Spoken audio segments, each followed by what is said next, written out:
Hello, everyone, and welcome. It's Battlefield. Oh, hello, D6. How are you doing?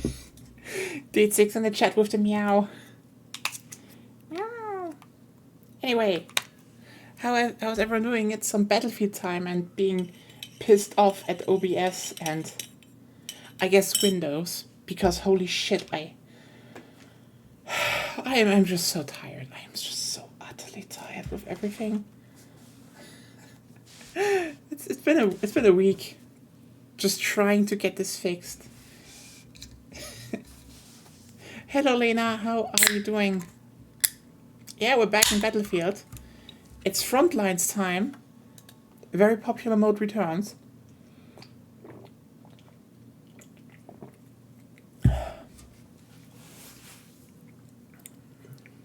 Oh, that's new. That's a lot of text for an event this time. Yeah. Radical transform Twitter, we call that Battlefield. Oh god. Hello, Mr. Rogers. How are you doing? Welcome to this stream that hopefully will run slightly better. It will hiccup. It will hiccup. Ironically, I turned down the hardware acceleration, and apparently that made it slightly better. So it probably is a driver problem somewhere.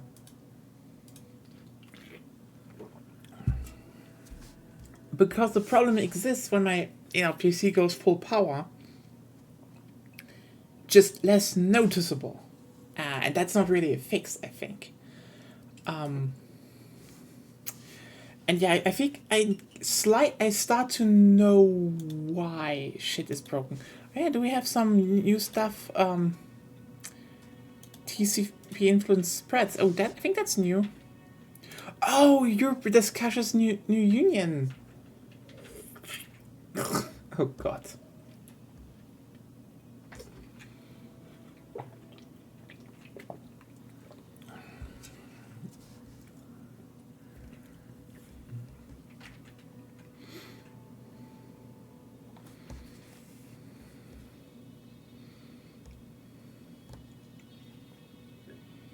Oh yeah.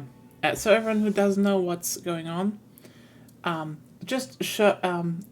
Yeah, they basically are saying the EU is coming back. So everyone who doesn't know, they're basically setting up a sequel to Battlefield 2142. Not that this might be the next game, but we will get to that. And this is new, and there was already talk that because the European Union dissolved because a lot of countries collapsed, which is, let me just put it like this. I think France would collapse before Germany. You could say, well, you're German. You're biased. That's true. But also, here's the thing. Germany is weird. We're like a lot of very small culture bubbles that kind of do their shit on their own. So a lot of parts of Germany would be way more stable than, a country that is centrally managed than, like France. France would if France fucks up, they would have a major problem, except maybe parts in the south. I'd say so, but also I feel like it will be a sequel to this. Let me just talk over why. There are a few reasons why I think this might be the case. So basically, in this timeline, because basically the Baltics burned down, they lost access, to wheat and such, and that's why they collapsed. And because they now have a weather control satellite, that kind of, helped them regain a lot of, food safety. So that's a positive. And because, the Thousand Petals Coalition is currently a thing, which... Okay, so here's the thing. The Thousand Petals Coalition is basically a lot of Asian nations uniting because they didn't get the weather satellite. And were still ravaged by wars before that. And climate change. So they're just, very pissed off and have an army. And so they're invading Chile for water. I know.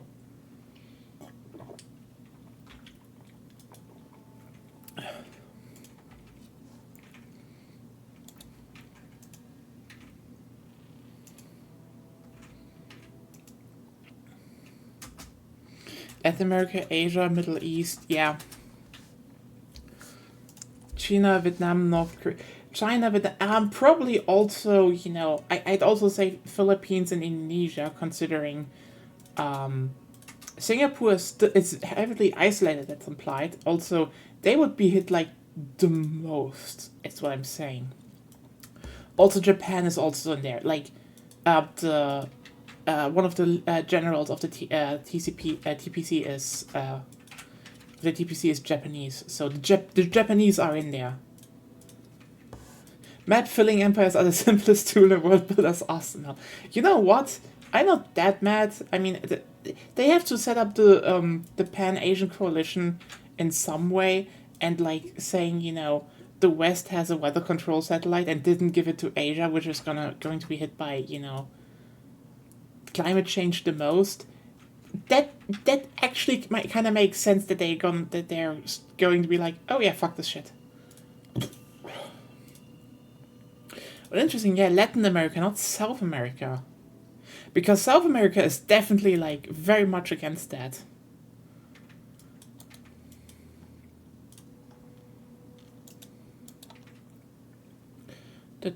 Anything new here?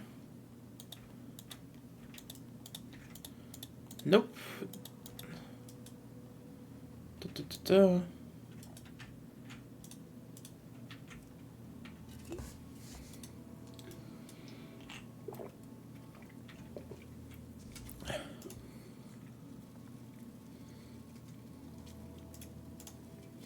Yeah, Colonel Hamazaki Naomi. So they're definitely Japanese people in there. And also they're basically a lot of mercenaries. So that's a big hint, by the way. Like the Skullcaps, for example, they're with history you can trace back to the Liquidators. The Skullcaps aren't just a bunch of thugs with guns. They're a bunch of thugs who believe they have a divine purpose, which is like, yeah, you don't want these people.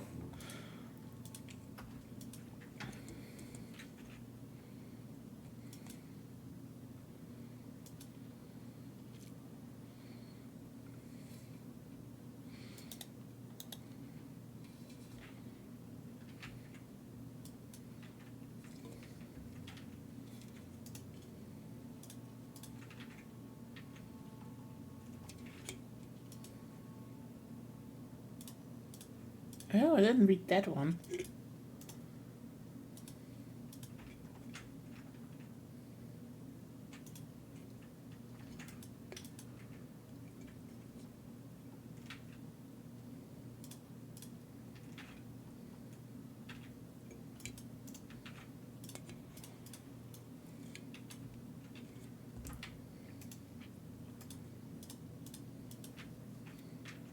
So NATO versus PMC, yeah, but they were not going to be called that because they probably want to avoid a lot of stuff.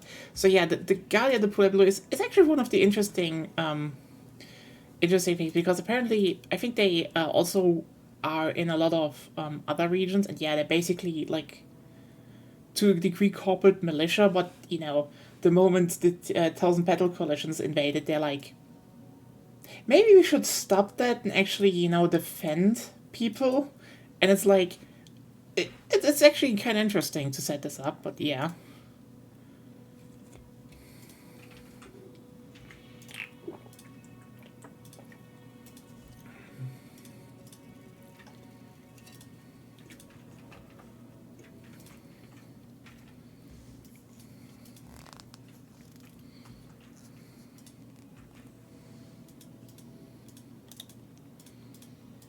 Interesting. They say across Chile. Okay, that's Czechia. That's I think they planned a lot more maps. Actually, I think they have in front lines. They do have redacted. Wait, they have redacted in there. Is that Scotland? They have reclaimed. They have discarded, and Haven, but Panama is like, oh, I think like, how's it called? Two more maps were actually planned. If I read the... Ooh, neat. There's shit about the new map in here already.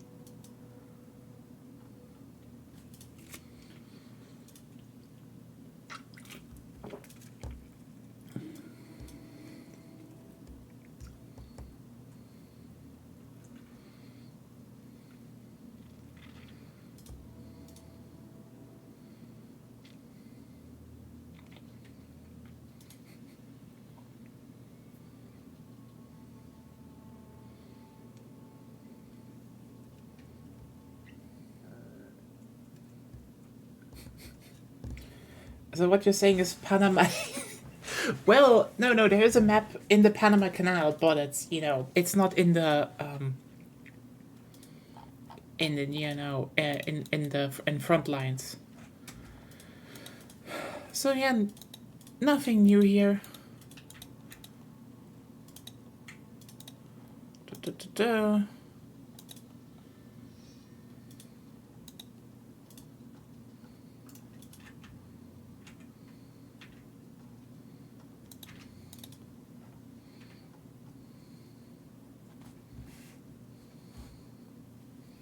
Yeah, Stranded, that was it. So yeah. Oh! You can't see it. Mandate... Oh, classified under Article 12.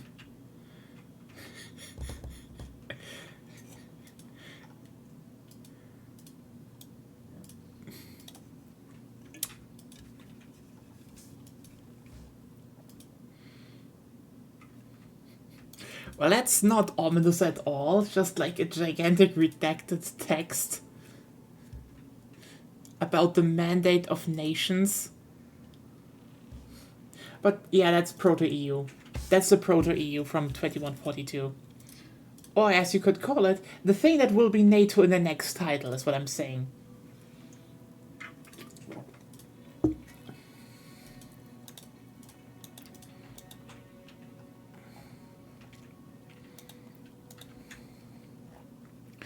Because, yeah.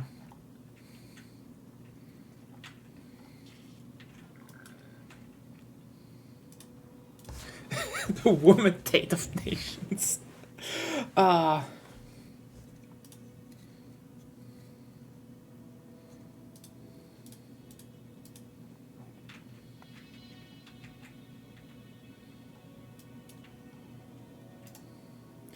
That's a good question. That actually depends. So let's play a bit. Basically, the thing what I'm saying is that the Thousand Petals Coalition now... I mean, here's the thing. They're basically setting up so fucking much in this game. And this is like literally the start of a war between, you know, the start of the war between the Mandate of Nations and the Thousand Petals Coalition. And, yeah, like, I doubt that this will actually be the end.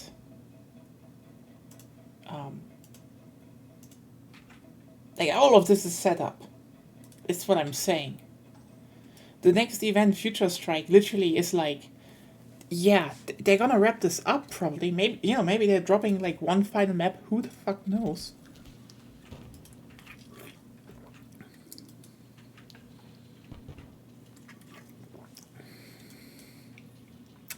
Oh, come the fuck on, team. How shitty are you?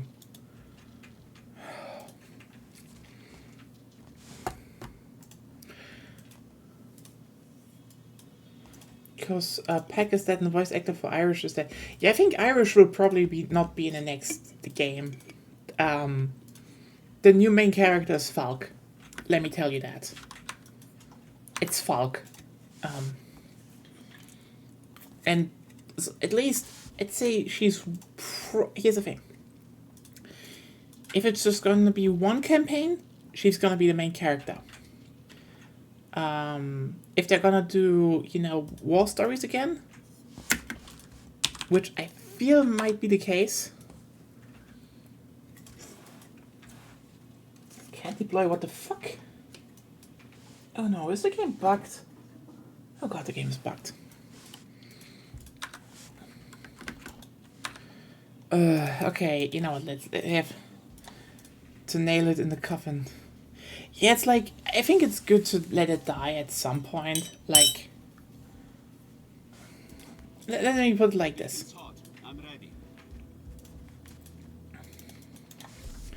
I don't think Irish was like particularly a bad character, but he was until now also not really that much of a character. Like, let me just be clear here. I played through the Battlefield 4 campaign. It wasn't that good. It was really not that good. Reminds me, I actually wanted to play through it a third time because here's the thing. Just so you know what kind of campaign we're talking about.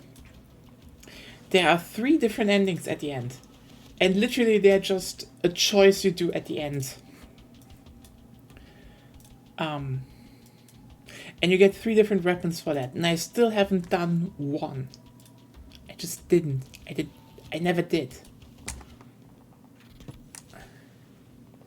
And I wanted to stream that, and that is also already, you know, like 10 years ago or something.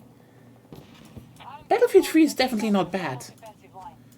God damn it, they have some loading issue. Okay. What the hell?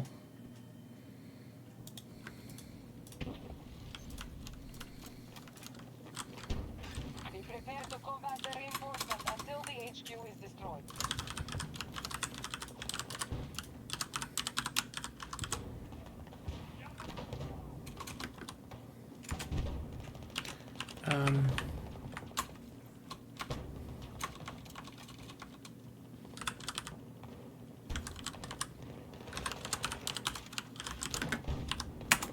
There we go. Let's see. Come on. 3 is also nice. I think it had a bit more interesting stuff, but the big problem it had was basically it tried to do stuff, you know, after Bad Company.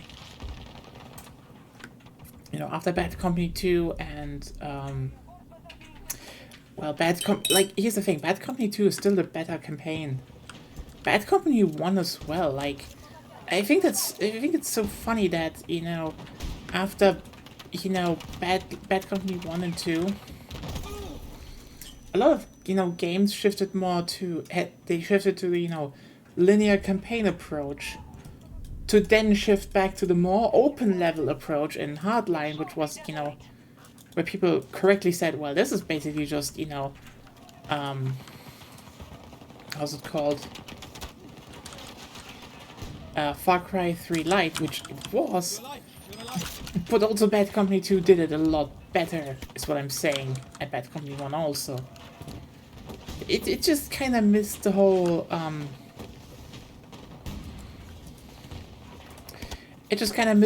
you know, jokey vibes that it had, that the game had. Honestly, Bad Company 2 got away with so much, if we're honest. It's kind of interesting to hear that, you know, David Goldfarb posted posted a lot of old design documents on Twitter recently, and it's kind of wild to see how they had this, you know, how Bad Company 1 was, you know, Bad Company 2 was supposed to just be more out there, like, you know, the pilot was actually supposed to, you know, smoke like a fat blunt. Also, and it's like, yeah, they didn't let him do that because, back then, you know, some weird drug label, and it's like, just remember, like, a few years later in Call of Duty Ghost, you had literally fucking weed skins and could get Snoop Dogg as an operator. And now it's just like, yeah, 420. Times changed a fuck ton, is what I'm saying. Or, you know, how Battlefield 3 was supposed to open, or, you know, apparently had a character that literally starts literally at the beginning of the game starts talking about how, the US force, you know, US military, which they're part of, are the one constant in all the destabilized, Middle Eastern countries, and it's like, oh boy, if they had gone for that, they would have, you know, they would have cooked on something, because they'd be like this. The general world of Battlefield is kind of fucked, is what I'm saying. Like, you know, pointing towards the 2030s about, oh, hey, they had the Kessler effect and, you know, extreme climate change. That's the tip of the iceberg. They had the war in the 2010s, they had the war in the 2020s. There was, you know, the one thing they never want to acknowledge, and that is the war in the... Oh, so it literally is just a one flag layout? Oh, come on. I mean, I guess that, but... Didn't even For the Woe had more map? So, for anyone who's unfamiliar, this is a mode from Battlefield 1, actually. In fact, from the first DLC of Battlefield 1 that they then, you know, brought over into the main game. Like, slowly with updates. And it's kind of cool because it... Well, it makes, you know, kind of... It takes the idea of Titan mode from, you know, 2142. Something that people liked, and I'm stupid. And just makes it a bit more palatable to, you know, a general setting, one without, you know, floating ships, you know, hover ships above. Basically, there is a chain of flags. In you know, Battlefield 1, it could be 3 or 5 flags long. This one is just one flag, which is okay. You know. And if you conquer all flags in the line, then the base on the other end opens, and there are 2 MCOMs. If you blow them up, you win. If you don't, well, it goes back to the flags. So it is a tug of war, and that's actually kind of cool. It's pretty cool that...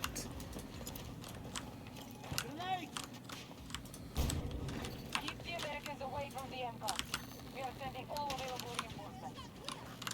Yeah, in general, I would say the thing is that they had a lot more stuff going on, and I feel like if they're going to make a sequel, it's probably gonna be war stories again, because the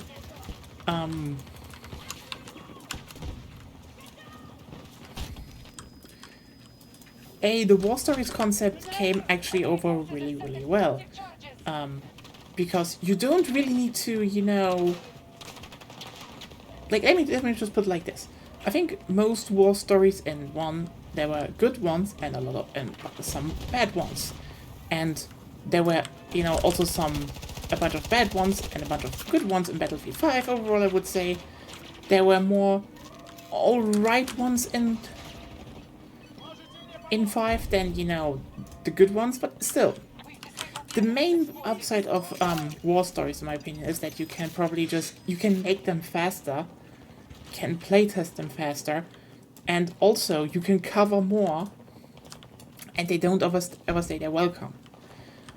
I mean, Call of Duty 2 had that similarly, you know, that you had like 3 campaigns or so, but it makes sense, you know? You don't need to make like this one big narrative that everything hinges on. You can just be like, hey, Falk looks for her son. There's like... I don't know what... Okay, here's the thing. Sundance can do shit. Angel, maybe? You can definitely bring back like 2 or 3, you know, 2, 3, 4 operators. Or even, you know, release some more down the line. You know, as it did with 5. The last campaign came way later. The main thing to keep in mind is that it's probably just easier to do for a game like this, where, again, the main problem they had was they focused so much on the multiplayer. Honestly, I think here's the thing. And this is why I want to say I think the next title will be a sequel to this. Is that Battlefield definitely needed better characters, because there was the bad company and not much else. We have resisted the Americans. And I think, you know, taking the characters you already have in here is not bad. You can maybe even do a new one who... It's not really that relevant. The thing is just that...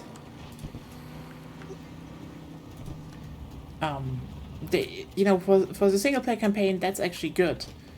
It's good to have characters that people remember, that people, you know, would want to identify, because, like, modern games run on a lot of, you know, run a lot of factors, and one of them is identity. And here's the thing. While I can still sit here and say, with big confidence, Battlefield, you know, offers something that no other game has in that sense, like, built into the core, you know, multiplayer gameplay. I wouldn't say that it really has identity. Like, it fucking struggles with that. And there are people out there who don't even want it to get more like that because dumb reasons. But I think I think there is a big difference between, you know, a game lacking character and a game lacking characters. They're two very different things. Like, for example, characters is, well, you have characters like Falk now. I think Falk and such, with a good campaign, well, they would probably be liked. They're, you know, they're simple to cosplay, for example. Let's just be real here. We do not have enough adult women in video games. So there will probably be a bunch of people who'll be like, hey, you know what? I like her. I like that there's, you know, more of a grandma in the game, quote unquote. An elderly woman. That is one part. That is, you know, since, you know, Battlefield also has a, you know, an older audience, there would be people that could identify with her. So, as, you know, for a campaign, that's good. That's characters that the game is, you know, missing and has some now. I think they should build on those. But also the game is missing character. But also the game is missing character because, well, here's the thing. While I think a lot of people, you know, identify through characters, and characters can be the identity of a game. Like, look, for example, at, well, as you said, all of the hero shooters, be it, you know, Overwatch, be it Rainbow Six Siege. The characters there give the game also character. It's very tied into each other. You have people that, you know, for example, look at Reinhardt and such, and there's like, oh, there's an identification and also character to that role.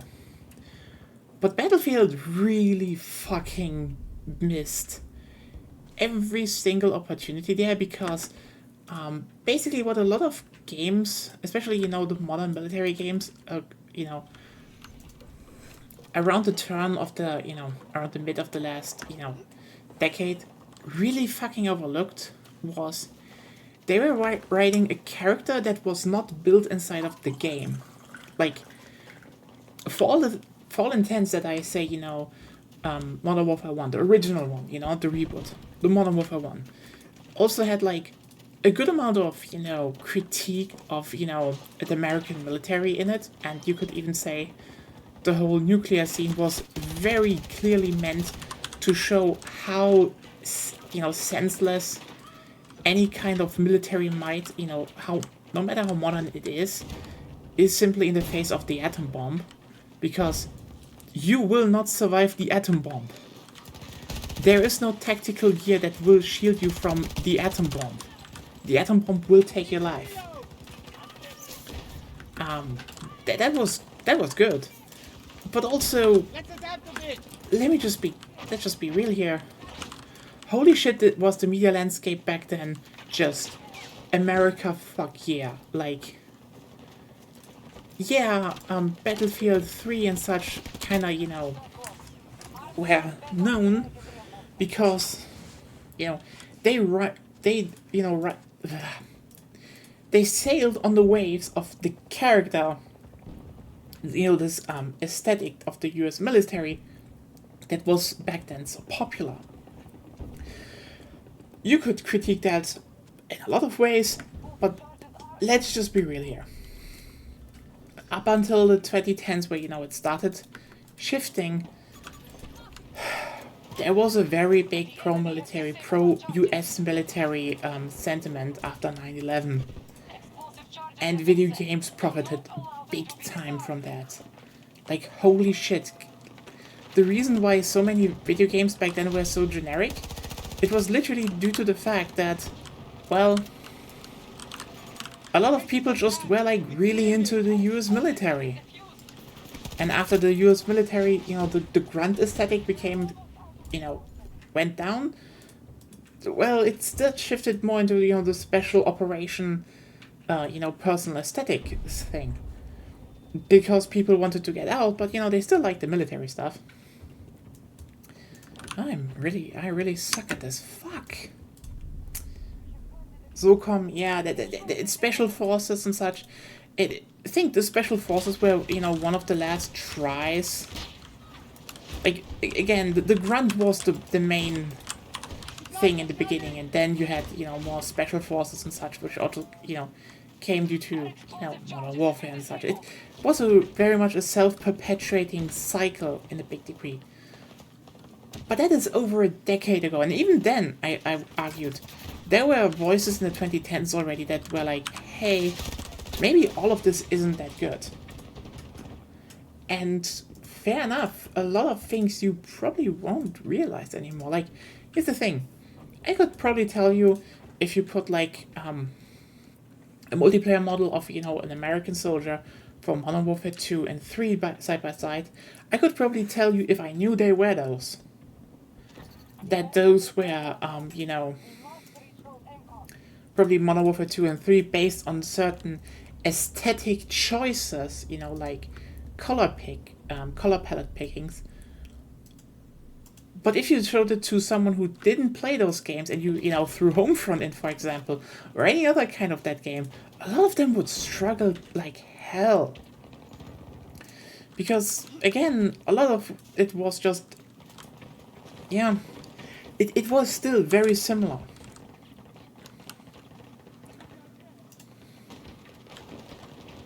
I think one of the few upsides, and this is where we get back to, by the way, this is where we can get back to the whole topic I was talking about, character that's missing,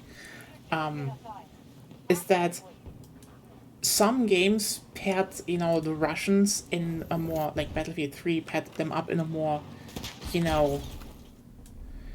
let me just put it, less,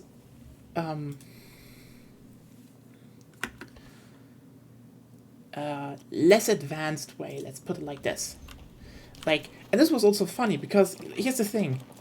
I think one of the parts that people forget nowadays, and because Russia did an imperialist invasion into Ukraine, also everyone in the West is an absolute fucking coward for not sending the Ukraine more, stuff to defend themselves, because what the actual fuck? I'm sorry. Yep. The thing is, one of the things back then, what a lot of people forgot is, there was a distinct faction, group of people playing modern military shooters that liked the Russians more. And due to one thing, the Russians were kind of portrayed as a middle finger to the Americans. That wasn't accurate. Like, if you looked at, like, if you, for example, looked at,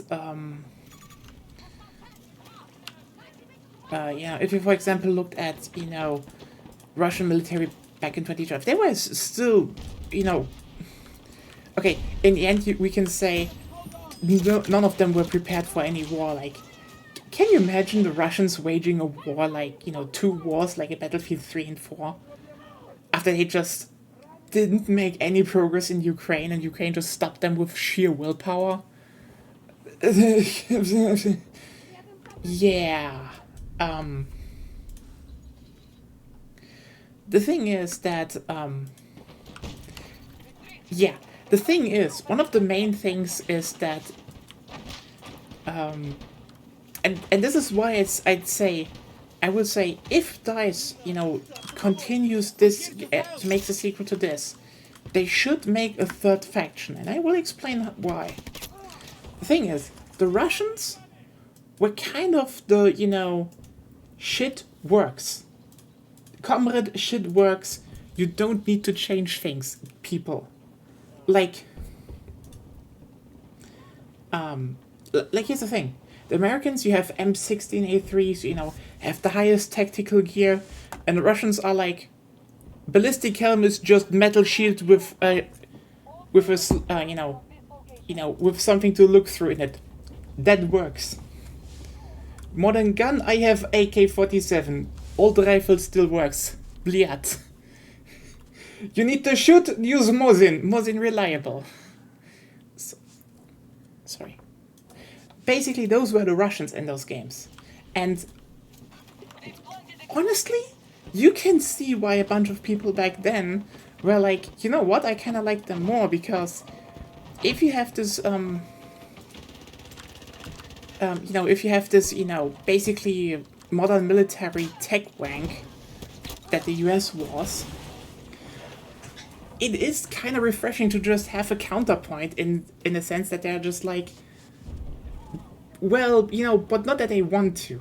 Not that this is a tactic. I mean, the Ukrainians also took out the Mosin Nagants, and they work. And then people are like, oh no, the Ukrainians destroyed these beautiful Mosin Nagants with,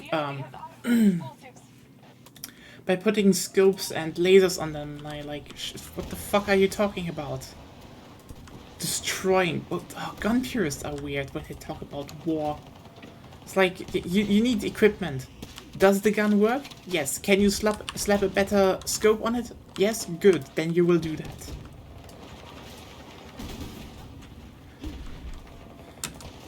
But still, it is, and in a big sense, kind of nice to just have this contrast in a faction that is simply, fuck you. You have a problem holding us back, even though we're just relying on old shit. And this is why I say character is actually pretty important. Because, again, the whole pro-US military hype is gone. It's gone. That train is long gone. We're literally in the post-world.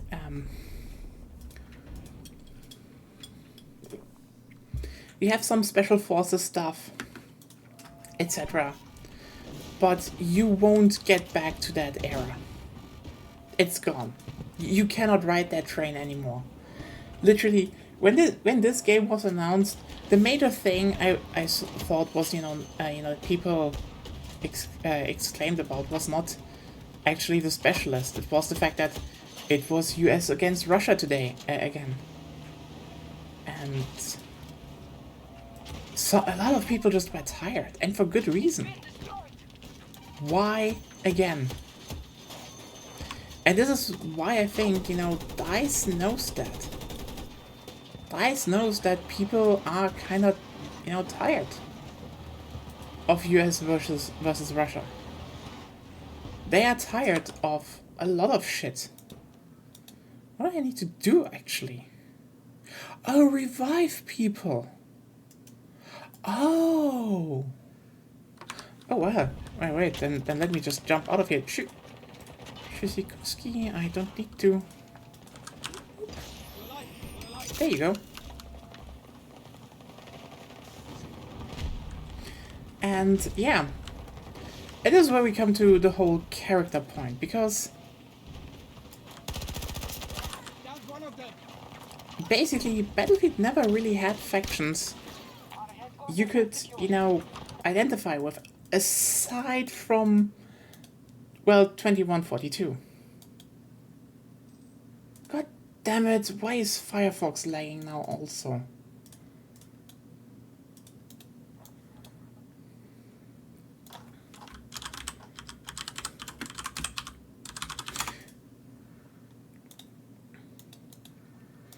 And here's the thing. I just want to just to show my point a bit more, and that is that remember them. You probably instantly were like, oh yeah, those are the Helghast. You probably didn't even, a lot of people never even played, Killzone. But this is what I mean with character that is missing from the series. In a lot of ways, you could say those are very, stylized military grunts, and they are. But they have stuff that, makes you identify them on the fly, even if you have never played a Killzone game. Or, every, variation of them. Because you have, broad military gear, but everyone has this key detail of they have some mask on with glowing red eyes. You can make more futuristic versions of that. You can have, a bunch of variations of that. But the thing is, this Dutch game from 2009, 10? It's already pretty old. Has a lot of identity. It has a lot of character, even though those are, by all means, grunts. And this is what I'm saying with, well, that's what Battlefield is missing. I'm not saying Battlefield, needs to be like, oh, hey, we need a lot of, quippy quippy specialists was not really a good way to go, especially how they implemented them at the beginning.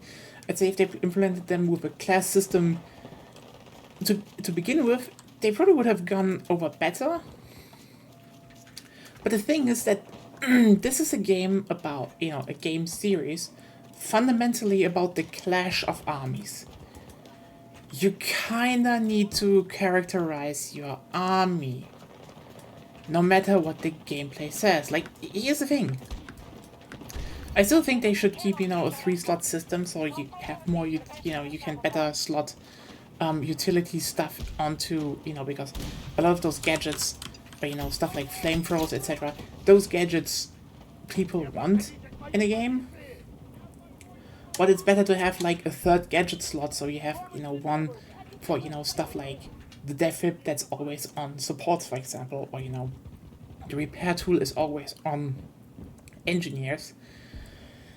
And then they, the engineers and support always have a launcher. The supports always have a healing crate. Stuff like that. And then you can still give them stuff like barbed wire, placeable walls, etc. It's just there always needed to be a third slot. I don't really I think you can do a lot of stuff with with more customization, but one of the big things is that they kind of ran themselves into gimmicks because, well, this game series just has the whole idea of reinventing the wheel all the time instead of iterating.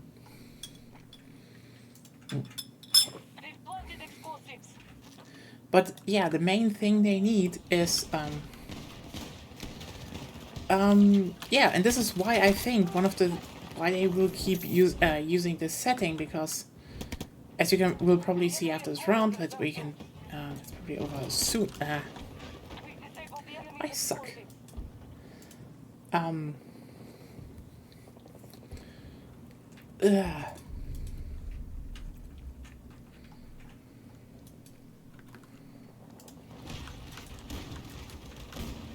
They basically have a setup now. The Mandate of Nations and the Thousand Petals Coalition, those are, by all means, new factions. Yes, they fulfill, certain roles and such, but you can still, they're a lot better basis for characterization inside of the game than what was before. I think a lot of stuff should be staying, but I would say they should make it so that skins from, skins should be faction locked. You could still do a lot with that, and I can get over that. But there should be a few key things on how you can do, and again, the basis is there. I don't think there is a lot more needed to make it work a lot. Here's the thing.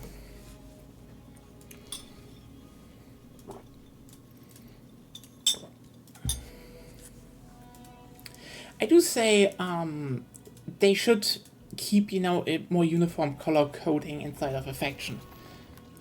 Again, that just kind of makes it more due to the characterization. Yeah, obviously no current military is operating like that to a big degree.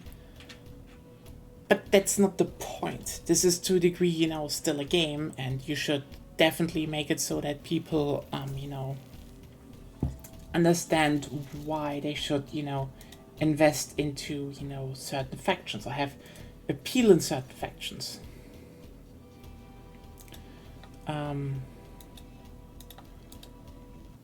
Let me just show you. So,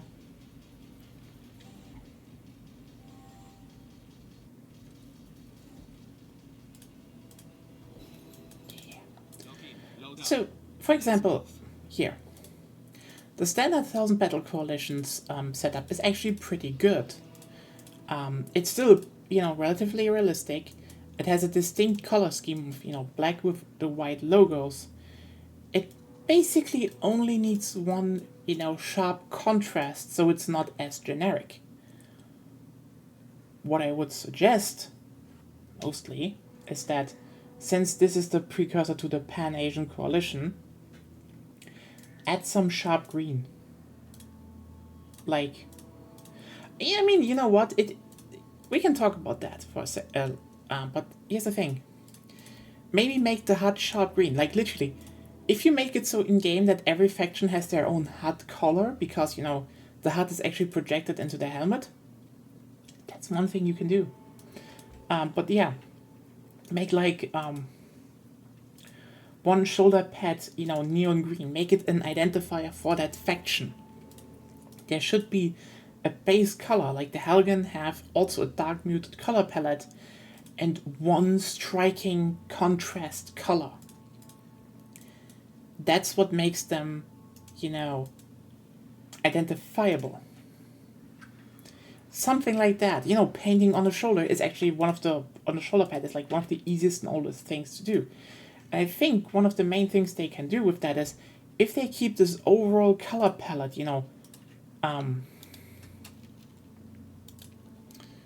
let me just go through. I mean, you got also some stuff? No.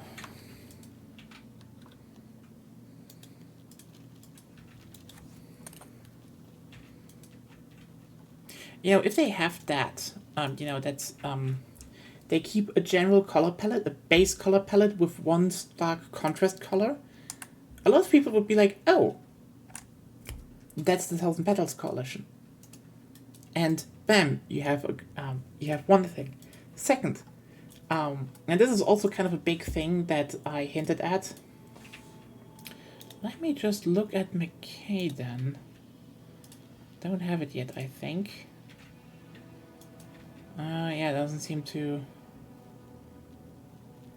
Oh yeah, that's from the resistance group though. The thing is, for the 1000 Petals, I think the whole, this one, I would actually slot those into a different faction that has, a beige color setup. But again, if they keep it, that, the 1000 Petals have black with, maybe green identifications, a lot more people would be like, oh, that's the 1000 Petals Coalition. You would identify them. But also, remember how I talked about how the Russians were, modeled like the contrast army to the Americans in older games? You could definitely set up the, this is why I say they should actually make 3 factions for the next Battlefield game. If you have the 1000 Petals Coalition, who would easily be your, well-equipped mercenary group that runs all the high-tech equipment, like the most modern weapons, the best armor, railgun tanks, if for anti-tank weaponry. Basically someone that is highly equipped to maximize the power of one soldier. You could then contrast the Mandate of Nations with a more, conservative military getup, using something like a lighter color scheme, less armor, and more like, this is just very useful stuff. You can, give them, well, they had orange in 2142, so you could give them, for example, orange or bright yellow. But have a good contrast color. And that also would make it more interesting because, again, the TPC would use, the most high-tech guns, while the Mandate of Nations would be like, yes, standard issue gear. If you look at the European weaponry, it would be like the G36, it would be like the FAMAS. They could use an M16A3, they could upgrade it to M16A5. You could say a lot of things, but the idea is like, things from our current time that works keeps working. So you would have, instead of, for example, running railgun tanks as anti-tank weapon, as tank hunter weaponry, like, for example, like the TPC could do, you could have, the old, light tank hunter tanks on wheels from Battlefield 3, which would also, could you use to have them be amphibious. So if the EU has the Mandate of Nation has a landing map, a beach landing map, they would be a bit in a better spot to do that. I know, they replaced that, but let me just put it like this. The M16 is around still. Like, they could still use contemporary weapons, standard issue and stuff. That would make them, a very sensible setup, but also keep the color scheme and ID. Now, here's the thing. If you keep the base color scheme, as for example, the TPC is always like kind of a black, the Mandate of Nations would be, you could make them beige, that's like, kind of the setup of, US and, the Brits and Germans in Battlefield 5. That's still a good contrast in colors, but the thing is, the base color scheme should be there. You could still make it so that, per season, you could drop skins for every class based on certain, combat environments. So let's say, here's one for, jungle warfare that has a bit more, camouflage on top or stuff. Arctic warfare, which is better covered and such. You could, still focus on this, per season on the specialization fields and still keep the overall aesthetic. And this is where we come to the fact that I say that the next game needs a third faction. See, where's it again?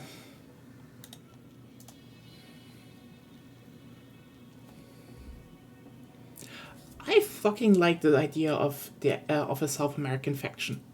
This is just, a personal idea. But here's the thing. If you would have a faction that is using all the high-tech equipment in the world, and a faction using the contemporary weapons, you could make a faction that is literally just fuck it, as long as it works, we will use it. And honestly, the idea of, of a South American nation just being like, they don't want either, the US or the TPC on their resources, and also, Latin America is apparently also TPC territory now. They already have something here. They have a striking green, they have contrasts with the red. The GDP is actually really identifiable. And as you can see, this idea of, them having, taped things on, sprayed over patches, just very, very simple stuff with, some electronics on top. People like a faction that's literally portrayed as the underdog, a scrappy thing, like, oh hey, like every other faction has like the most modern high-tech tanks, and they're just like, hey, did Argentina, can you still build like variations of that old Leopard 2? Yes? Cool. We're counting on you. We need some tanks. like, hey, any manufacturer that still has something around? Oh, an FIL? Can you maybe upgrade it with Pinch Netty rails or something? Really cool, we take those. Old stockpiles of AK-47s, give me that. We can slap something on it, as long as it works. And that's the thing. Someone like that would be quite popular, I would say, if you really show them as actual underdogs that rely on, basically refurbished Cold War technology. Just being like, yeah, it works. Fuck it. And if it works, let's use it. And it honestly is missing. This is what I'm saying. They should make three factions. And they could really go into the characterization of those factions. So that people will be like, oh, hey, this is cool. I want to actually like, here's the thing. If they go through with that and, actually scrub, the real world names, so make them like, there's a high-tech fashion, there's, a contemporary tech faction, and there's like an old tech, we take everything that still works faction, as a nod to Ukraine, because Ukraine is also just using a lot of stuff that still works. You can, like, honestly, if you actually make a South American faction, there are a lot of people in South America that would probably love that, because, well, there aren't many. It would be new. But also, again, the GDP already has a lot of stuff going on. They can still rename them, I'd say, and they should probably, just being like more, more countries in there. But the idea of them just, making weapons from old Cold War tech, building an army from old tanks, just taking everything they can, and then, even let them win to a degree inside of the, unfolding story of your game, people would be down with them. The best case scenario Battlefield should aim for with the next title is having factions that have a clear template of how how their characters are built. You have a clear color palette, you have a clear aesthetical guideline, and when people can build their own GDP soldier, and they show up in groups at conventions and cosplay, then they have done the job right. Then you can say they did the job well. I mean, also I would say they should support it with some decisions like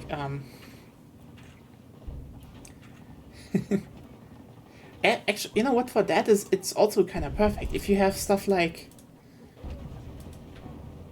easily identifiable stuff, people would probably also try to cosplay there. It's the thing.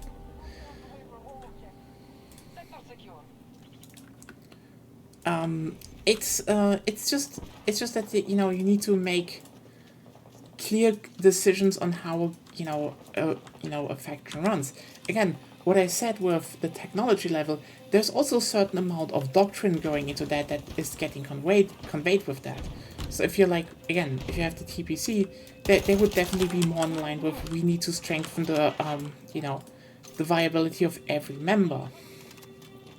While something like the GDP would be the opposite and being like, we just need to work in some shape or form. If it works, we can use it.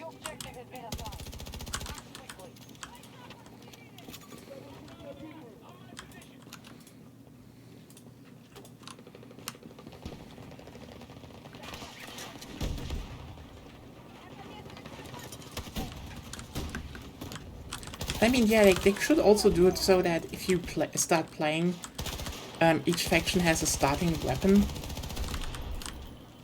So, for example, if you play Man of Nations, it could be,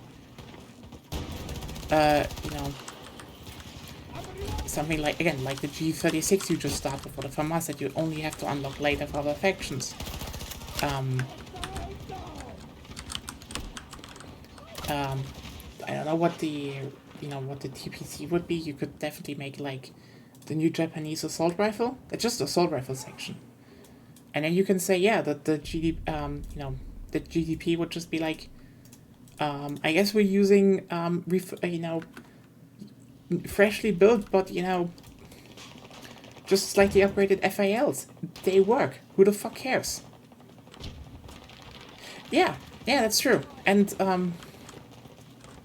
also, it would, it would also make sense if they use, slightly upgraded versions of the FAL that they produce, because A, the FAL is an old, reliable rifle. A lot of countries did and can produce them. It's very simple to do, actually. But also the FAL has a higher caliber. So if you're, a country that, if you're a faction that tries to do the best with what they have, Forces have taken this sector. Fall back and regroup in the next. well, having a rifle that shoots at a higher caliber, that can still do damage to, all the nice modern armor, that's useful. That's just straight up useful. And this is also why I think they are building upon that, because everything they're currently working on feels way too much like they're building up to that. Instead of, not.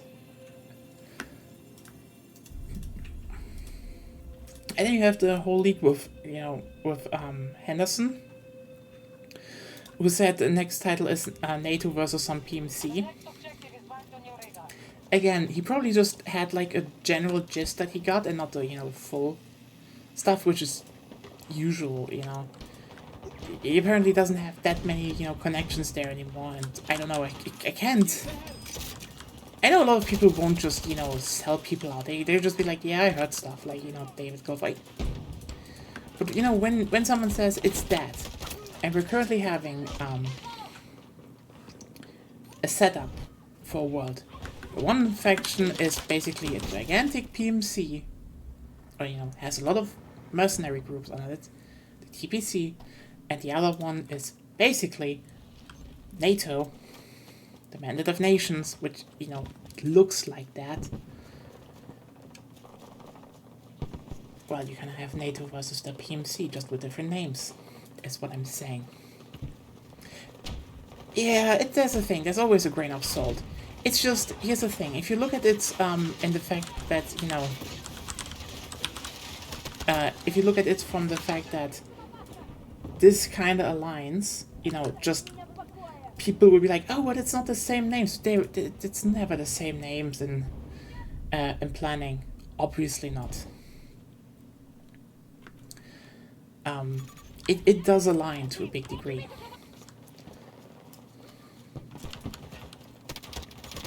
And I can see that, because, yeah, I think for the next, again, what a lot of people miss, for the next title they do want, they probably do want to scrap the idea of NATO and Russia from the game. Not that these countries are not existent anymore, but more like, oh, you know what, they're not, they're not the main protagonists anymore. And also there are different names and such, because, let me just put it like this. They all haven't been really popular lately. Let's just leave it like that. Like Russia, we don't need to talk about why Russia isn't popular right now. So yeah, they definitely do not want them in the game anymore. I just point to the whole Heinz skin debacle that I know they couldn't, they weren't, doing this specifically, but yeah, if people remember that was just awkward as fuck.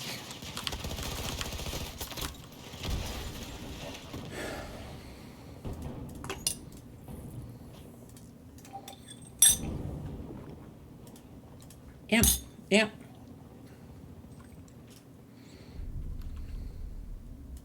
I think not the entire, but I think a big part of the lower lands were flooded because,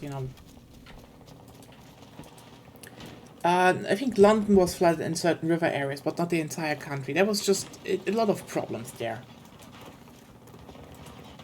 But yeah, basically, for the next game, I guarantee you, they do not want Russia named anymore in their games. And they definitely do not want to go and be like, oh, but it's the good US military, because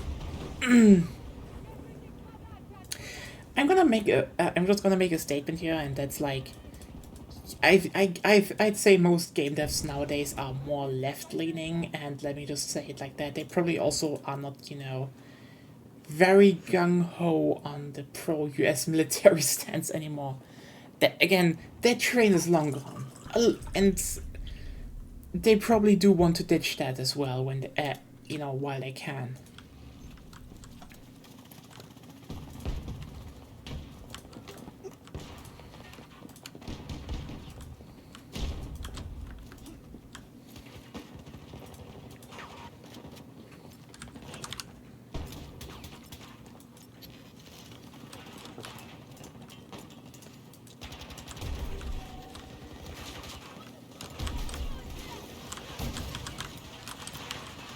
Yeah, I do hope, I'm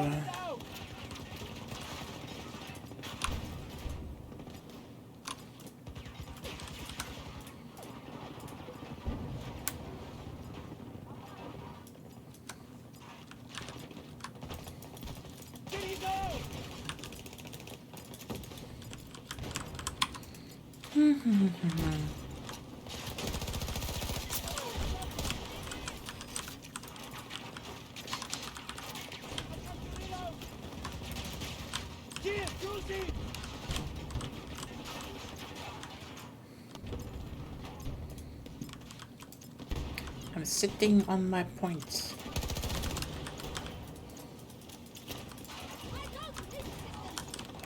Really, you die now? Ugh.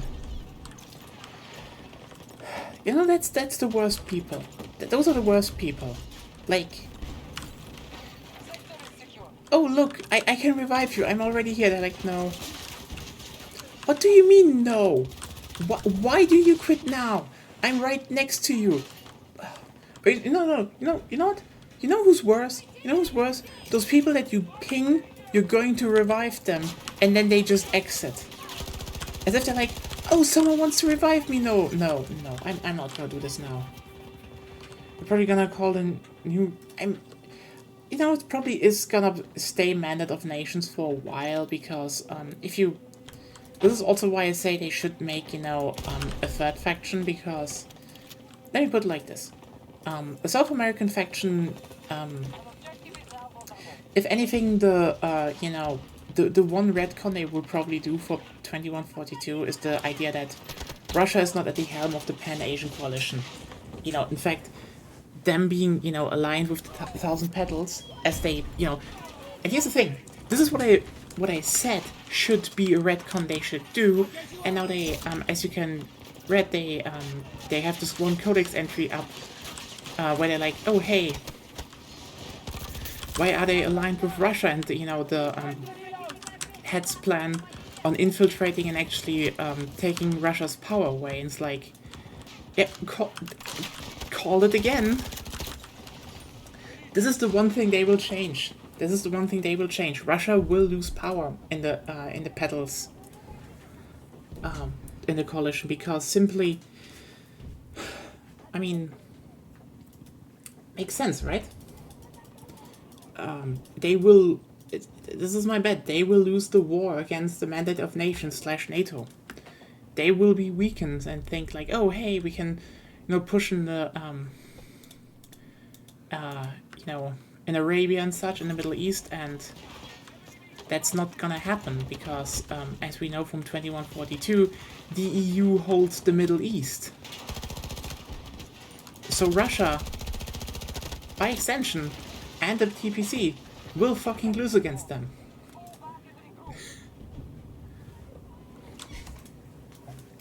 But also, why is it not, that's why it would be called the Pan-Asian Coalition then, because it would be mainly Asian countries that also kind of control Russia now.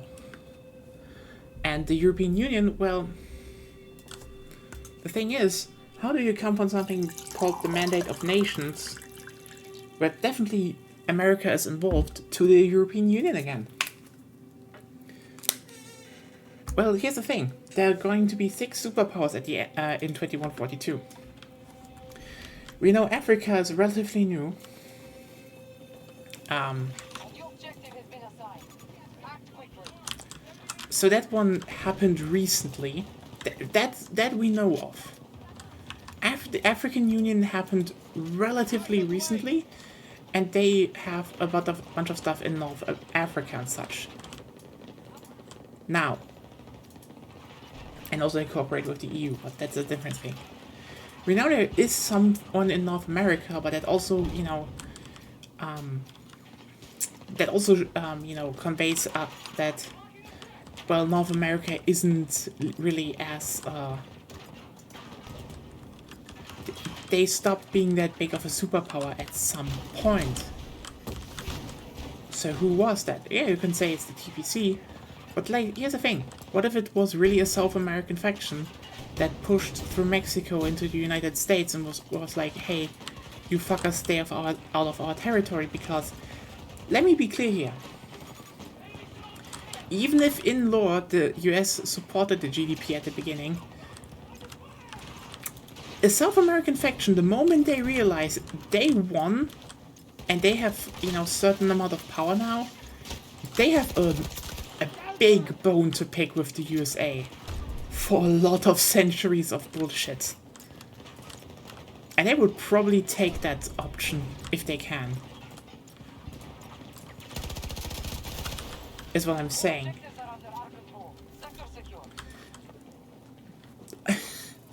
Yeah, that was the whole Chiquita thing, Oh god, United Fruits just toppling. A fucking fruit company toppled a whole country because they didn't like the idea that people make a living wage and weren't slaves. Jesus fuck. Yes, owns.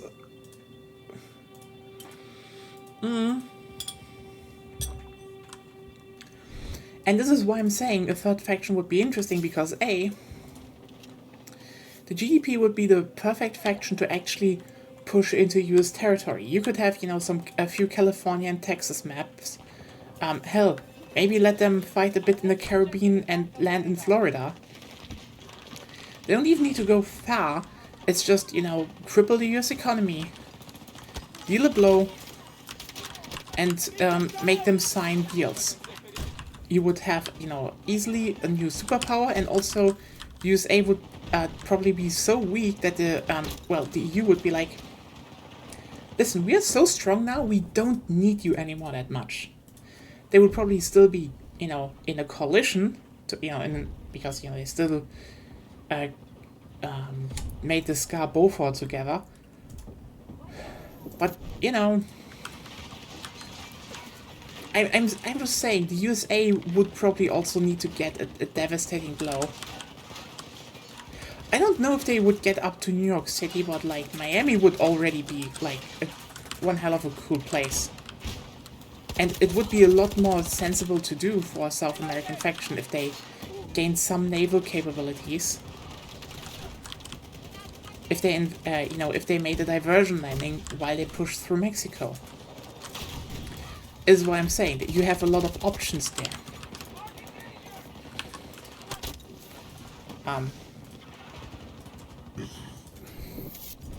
Also, whatever would left of the USA would probably ally itself with Canada. Like, there's probably gonna be like a North American confederation in the end. Oh yeah, there will be. Like, I know I've been joking a lot online with especially Danny. Shout out to Danny. Shit that he's not here. He sometimes is here. That's always fun to talk about. That, we should have some European, city maps. Like, I would say something like old Western European city. Because they're more walkable. I guess different than Prague. I think Prague sucked, right? Prague was the city where they did everything for cars. I mean, also, okay, I'm not hating on Prague, but if I could say one thing, they should pick Warsaw. Like, that's a good city to pick, There are a bunch of good Baltic cities. They could have one or two. Again, you know, they would make perfect maps because again, urban, tight, you know, like yeah, they're walkable. The map makes itself is what I'm saying.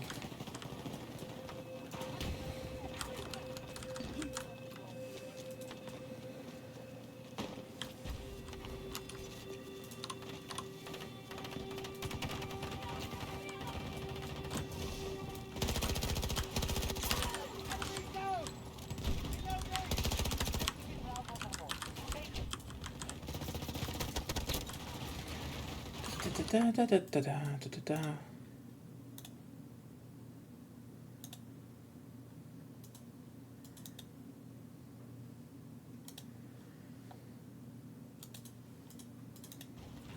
I do hope the stutters are not too bad in the stream though.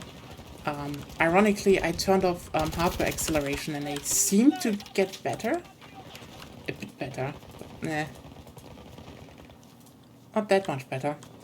I fucking hate OBS. I really think it is a driver problem that I have. Some sort of driver problem, because again, every game runs fine. The more I think about what my problem is, I think I've just ran into such a big pile of dumb shit. Like, I shouldn't talk that much. Today is my throat hurts day. Okay, it's also I'm fucking tired day. It's just I'm so fucking tired.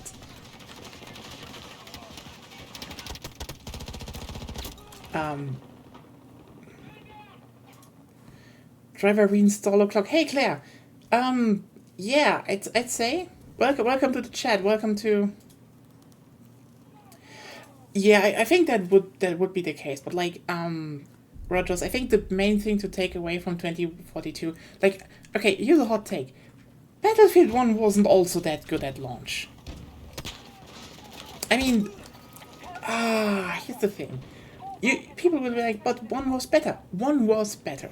But the main thing 1 sold on was, the atmosphere, because, you know, World War 1 wasn't that... It was new. It was cool. It was interesting. But let's just be real here. The classes in 1...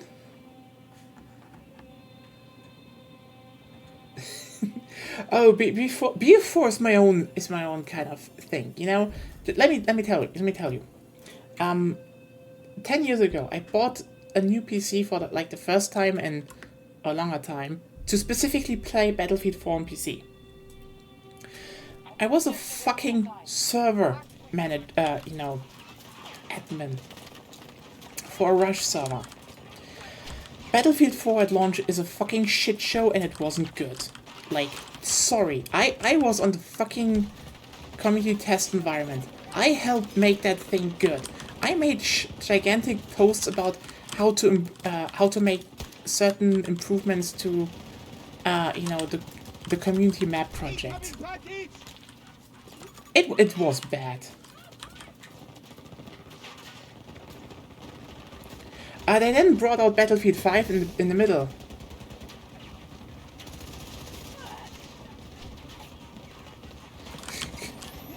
Honestly, the thing about Battlefield 1 is, I respect the name idea. Like, just be like, no, we specify the 1 because it is World War 1 and it's the first one, and like, that is so cringe and cheesy, I love it. Cringe shit is my shit. Like, again, I'm saying, if the next title is called Battlefield 6, but the 6 is Roman numbers, and highlighted in like a World War 3, in the World War 3 subtitle, like the Resident Evil series does, I would be down. You're like, what the fuck? What the actual shit? That's dumb, that's stupid. And I'm like, yeah, but you would remember that. You would look at that and be like, oh god, I'm going to remember that. And like, yeah, you would. You will always remember the cringe. The more, like... I liked MW Frippen. Oh, yeah, that... You know what? This is kind of inspired by this idea because, like, yeah, if the next title is going to be basically, the all-out what I'm teasing in this game currently, it's World War 3. Let's just fucking call it that, Like, also, it would then be a sequel to Battlefield 5, which was World War One. Oh, yeah, actually, it's Battlefield V for victory. Don't forget that. It's not only 5, it's also V for victory. I love stupid names. But yeah, you know what? It's the same how people will still remember Fear 3 was a thing, simply because the 3 was in the name. Like, literally. Anyway, Fear 4 should just do the same shit with a 4. They could do that. Everyone would hate it. I would love it. Just do the shit people hate. But yeah, no, 1 was so basic at launch. Some of the best maps in the series? Sure, I give them that. There were also some bad ones, but 1 at launch, holy shit, was this game basic. There was no, cross class weapons. The weapon selection per class was pitiful. Remember, the assault launched with 3 MPs. 3.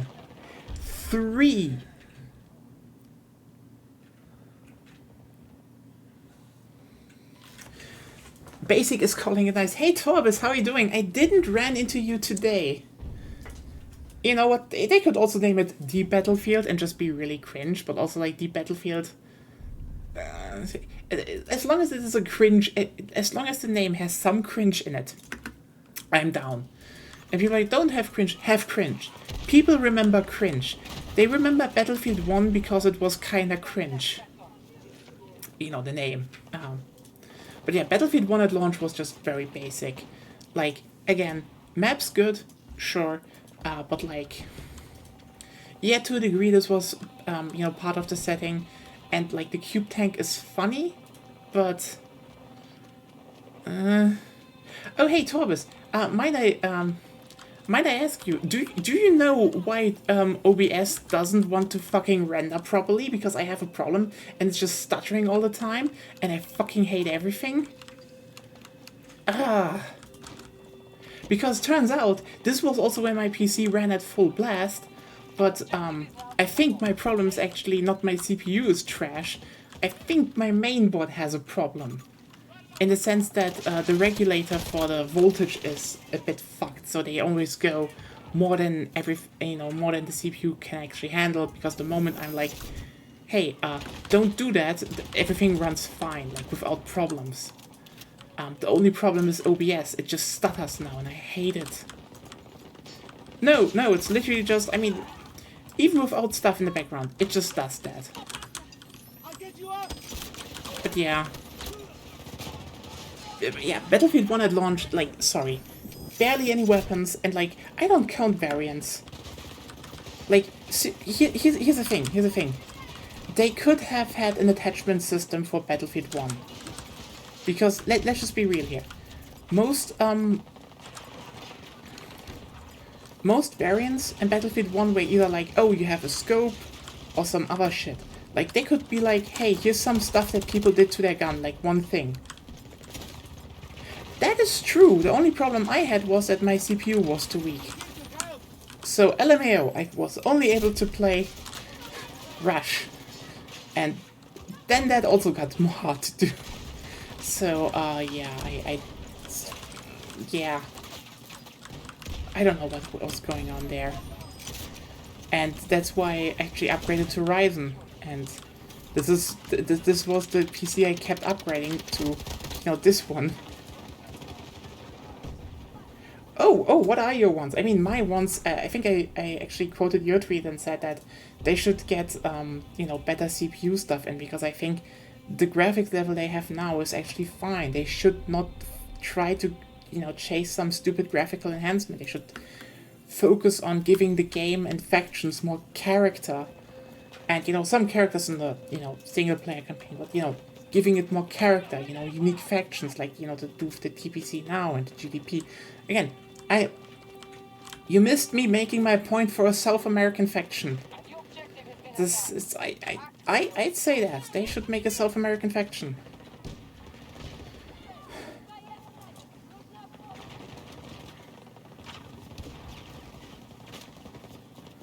But yeah, there's a lot of stuff they can set up. I think the main thing they should just do is not try to rework their game on, you know...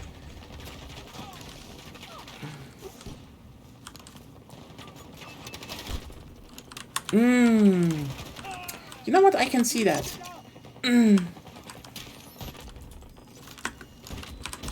I think it's generally... I think to a degree I would say it's probably better to, you know...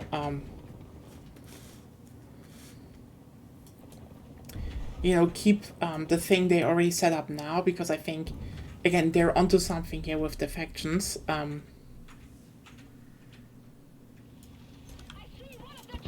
Yeah, I know, but like, I think the factions in it are good, and I think the the thing they are setting up, they want to keep using.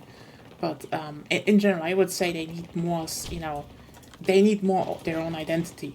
I mean, hell.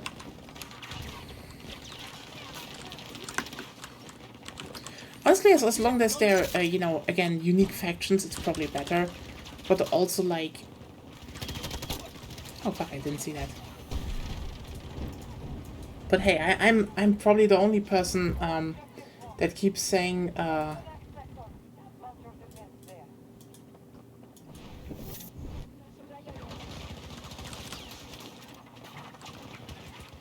Oh yeah, I get that, I get that. I think... I think they should do that more, you know, that's like, there are like 3 major factions that, you know, are in-game named, but they should be unique and have, you know, clear... Here's the thing, I gave one example. Everyone remembers the fucking Helghan, even if you didn't play a Killzone. Because this setup, even though they're very generic runs to a big degree, is identifiable. Especially the gas mask with the red eyes. People identify the Helghan. I think if they should aim for something in the next title, then they should make it so that factions are, you know, like the Helghan, have identifiable aspects that, you know, even if you make variations on it, that everyone could look at them and be like, oh, that's them. This is what I think they should go with. And yeah, I'd say have them have their own vehicles and such. Their own main weapon. It is why I don't think they should do that, actually. I'd say they should, if anything, make skins based, yeah, as you said, on units or, you know, types of combat that they have, you know, for example, as I said here, you know, the 1,000 petals with a, you know, a black color scheme, and that scheme is repeated in, you know, that is in every single type of stuff you have. But then they're like, okay, in this season we're talking about they have more aquatic style warfare, the next one is more jungle warfare, the next one is, you know, mountain snow warfare, and they change around that with different, you know, signalizers that show where it's used, but the general color palette and stuff should stay the same, is what I'm saying. They definitely shouldn't just slap too many factions in like one game like they did here. That was just a bad idea. They should definitely be like, there are, like, I say, 3 factions. They should have, you know, different technology levels and ideas on how to treat things. And they should really, really go with that. Because, as I said, the moment Battlefield has, you know, identifiable cosplay on conventions, then they did it right. Then people would be like, oh yeah, those are you know, those from this game. And yeah, my suggestion was that they do 3 factions, because 2 can get boring fast. You can, you know, switch up things more, and I'd say, you know, something like the 1,000 Petals Coalition, you could easily make, you know, the high-tech variants, so they always have, like, the best gear. The Mandate of Nations could be, you know, more contemporary warfare, that the things we use nowadays. And if you then make a South American faction, let's just use them everything they can get their hands on. Let them produce, like, Cold War weaponry, like the FAL, for example, and just be like, it works. We can, you know, make variations with a Pincinnetti rail. It's fucking it works. We don't care. We just need something. This is what I'm saying. Give them identity. Give the game characterization. Then again, I am probably one of the few people that would say I would love to see a Battlefield in space. And then people are like, but that's already Battlefront. No, Battlefront is its own thing. Star Wars isn't, you know...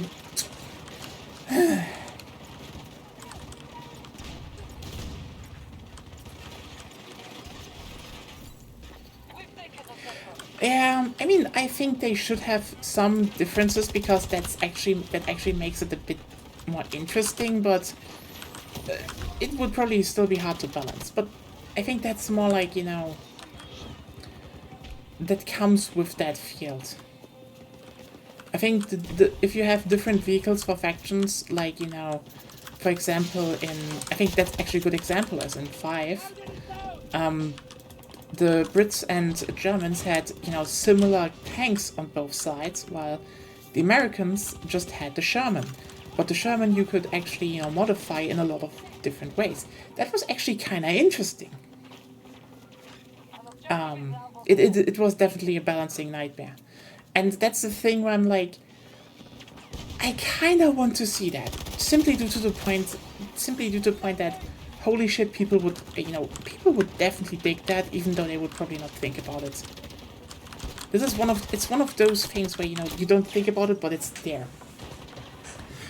I think both works. I mean, again, if you just make it visually, like, you know, ones have like the high-tech tank, and the other ones have, you know, the more moderate tank.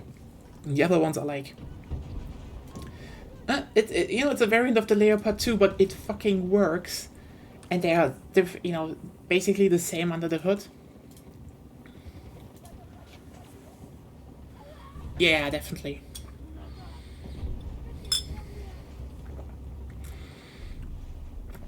Definitely. I think the vehicle balancing in 5 was in the end good, but, yeah.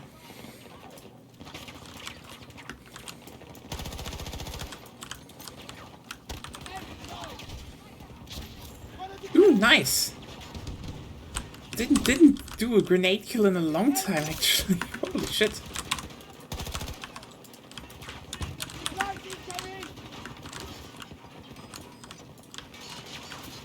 Actually, most need to take... Yeah, I know. They're just all Rheinmetall cannons. It's like, I think they can, you know, if they do something, they could be like, you know, maybe, again, optically and in the description they could be like, oh look, the, you know, Mandate of Nations / EU uses Abrams, or, you know, the current Panther. Wasn't that even actually the British tank? Or was it, I think, yeah, no, on some maps I think it was the British one, and on other ones. I'm just saying, it was a Battlefield 2 DLC. I know that when I played that, I was just like, didn't they have the British tank? I need to... both... Yeah, okay, they had both, yeah. They could bring that back, yeah. This is what I'm saying. One contemporary, one being more like, oh yeah, I know. A lot of British weaponry wasn't that good. But yeah, there's a lot of things, I'd say. I think on the technical side, I hope they really make the game way more, you know, stable and softer on the CPU, because I think it should be a case for the game to run on every system smoothly, and they can't do that now. They shouldn't chase like 128 players. They shouldn't chase new graphical heights or something. It's like, that's irrelevant.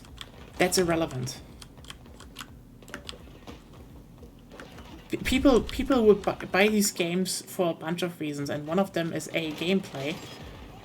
Again, the Battlefield has gameplay that most games will never be able to offer, because they don't have, like... I mean, yeah, I know I'm obnoxious with that, but, like... it is kind of a shame that like the only beach landing we have in this game is Kark Island, because like this is one of the few game series that can do beach landings. I don't think graphics is that important. I think they should nail the aesthetic. Like this game still looks good. They can just reuse that. They should not try to be like, oh, we're chasing, you know, the biggest and bestest now. I think a stable launch that is running everywhere, you know, on most contemporary systems, that has, you know, a strong art direction, you know, a lot of identity in the factions and interesting things, and that gameplay wise has, again, you know, one or two maps in there that's like, you know, there's a beach landing, for example, you know, like one or two. I know people are like, oh, beach landings can be, you know, sometimes don't work that well.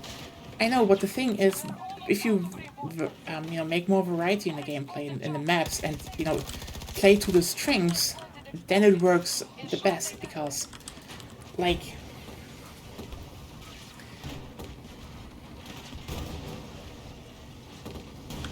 yeah. And even then, a lot of people complained about shit in 2042, even though it was a gameplay decision and not, you know, just, oh, they were lazy. So, I'd say to a degree it is not really that relevant.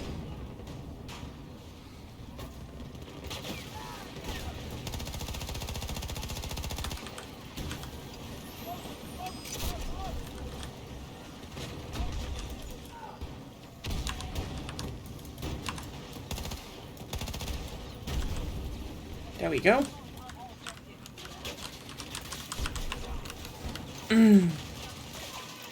I don't think pure naval combat is that good, actually, in Battlefield.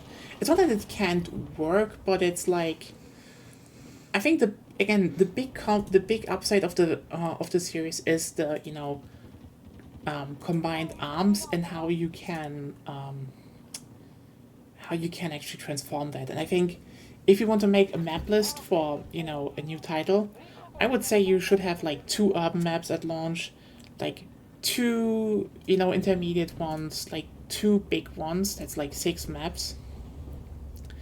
And then just fill the rest with more unique stuff, like, again, have like 1 or 2 naval landings, because that's something only Battlefield really does. But also, they should have stuff like, you know, Damavin Peak. A map like Damavin Peak in the base game that offers something like, hey, part of this map in Rush is just you jump down a gigantic cliff and it works. That's something you will not find anywhere else. Also, hey Minnie, how are you doing? Welcome. I'm talking myself to wounds, and I'm tired. I just hope I can sleep tonight. It's been a bit rough. Also, as you can see, still OBS problems. I'm just at my wits' ends.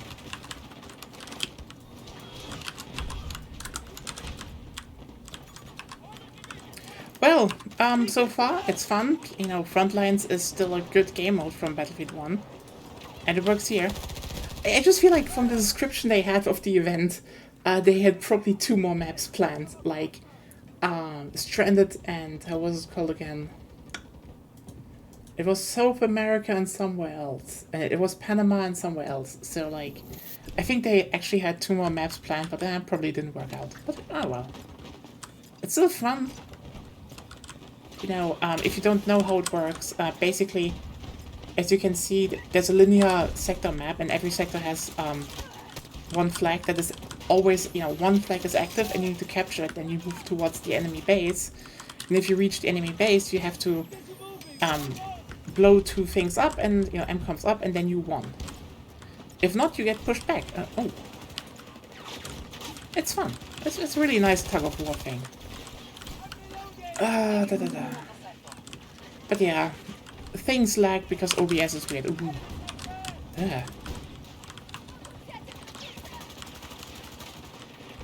Yeah, they brought it back. They had it in 5, but not in this game for reasons.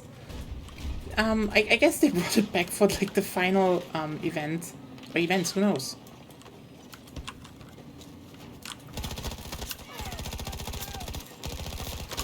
God damn it. Come on, how far am I with this one already? Ooh, yeah, nice. Ow. But yeah, I just really hope they get it done. I think I said this before, but like the main thing they need to do in the next Battlefield game is, in my opinion, that they don't fucking change things or try to reinvent the wheel. Like, this is what definitely killed so much of the so many games. Just like, again, I know this is probably an unpopular opinion, but the best one, yes, yeah. I think they sit on stuff, you know, like the three the three gadget slot system, and you know, having one gadget, you know, be fixed for every class. That is something they should keep.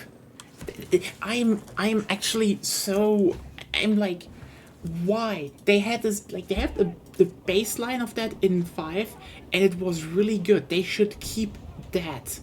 Literally every engineer or whatever's the repair class should be able to repair all the time. Everyone who can revive all the time. This is so good. You should always keep that. And yeah, then have a slot where, you know, one class has ammo, one class has healing, one class has the launchers, and all that stuff. Keep that. And you still have a third slot where you can, you know, you can still have a third slot where you have, you know, all the, you know, more utility gadgets. You could have stuff like barbed wire and stuff. You can make interesting stuff in that. Or, you know, shields and shit. But keep the 3 slots. It's literally the thing the class system needed to move forward. Just do that. But on the other hand, yeah, iterate. Don't throw shit out. Again, as much as I say, as you're right, Battlefield 1 was the most stable launch, but Battlefield 1 was so fucking basic. Because again, they're like, we can't really do customization stuff for our guns, so we just make variations, and then it's like, oh yeah, you just have 3 MPs at launch. 3. Oh no, it's more. Look, there are 3 variants of each MP, and I'm just sit there be like, one has a scope. Just, I'm serious. If they made it so that, you know, every gun in Battlefield 1 had, like, quote-unquote, one attachment slot, as in, you know, soldiers on the field made one adjustment to their weapon, and that, you know, changed it visually, they could have, A, had more of that, B, skipped the stupid thing, and it would have made more sense. Yeah, it would have shown that, you know, they don't have a lot of weapons at launch, but still. Also, just, again, the class system in 1 was so goddamn basic.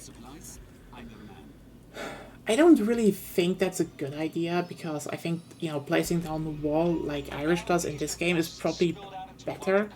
Also, that definitely took a big toll on how fast they could build and test maps, because, you know, a lot more points that can go wrong. So I'd rather say,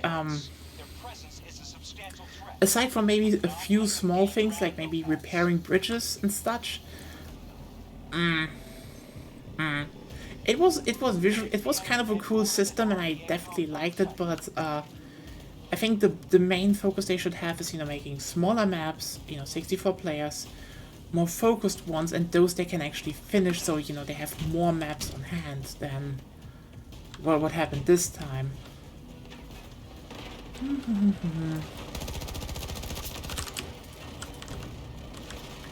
Yeah, iterate. Don't fucking do shit again.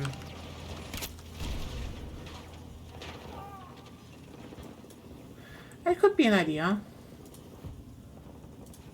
Oh well. Well, we will see. I think the main thing is, like, yeah, they should iterate, because again, the whole reinventing was what killed the previous titles. Like, let's not forget.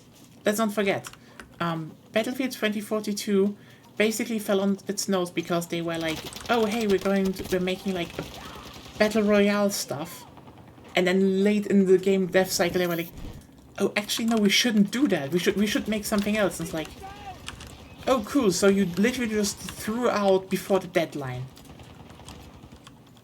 Hey, I'm not saying the other concept would have been worse. It could have not, but god damn it. This directionlessness was a problem, and or how Battlefield 5 was something done in like under 12 months because whatever the fuck DICE did was just canned for reasons. Maybe good reasons, I don't know, but like, here's the thing, whatever it is, I hope it's a game that they have, laid out like last year already, and they have a plan and they work on it. Because the worst thing they can do now is, they're like, hey, we're ending support for 2042 because, we did a lot of stuff, and they did. They're still adjusting a lot of things. It's pretty impressive, honestly. We did a lot of stuff, and we're just taking all the resources for the next game. It's like, just stick with whatever you have. If you redesign it now, just stop.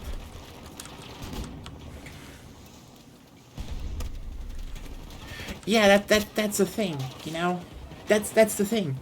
They should just stop doing that. Keep, like, again, I think the best thing they can do is don't do shit from scratch. I mean, okay, you know what? There's one title where that to a degree probably happened, but also not. Like, remember 2142? Remember that game? So here's the thing. Here's a fun story. So there was this small video Danny wanted to do about the shit shack in just Battlefield games. Because there's this one asset, and again, reused asset in Battlefield games. Because there were some that they reused all the time. So there were some, and so I sat down and was like, you know what, I help you find whatever the fuck is in 2142, because we were like, well, 2142 was literally 1 year after Battlefield 2. There should be a lot of reused assets in that game, right? So well, I walked over a strike at Karkand and it was just new assets all the way. What the fuck? What the fuck, DICE? Why did you make new assets for literally everything? There were assets that were similar, but not the same. Weird. 2142 was a weird game, is what I'm saying. Also, Titan Mode was fucking hell. On a technical level, because the Refractor engine, you definitely gave your best, but your best was not enough, I'd say. But yeah, 2-year cycle, I'd say it's alright. I think, if they actually would keep having a game they can support, for 3 years, actually, people would like that. Seriously, a game supported for 3 years with constant updates and such, people would love that.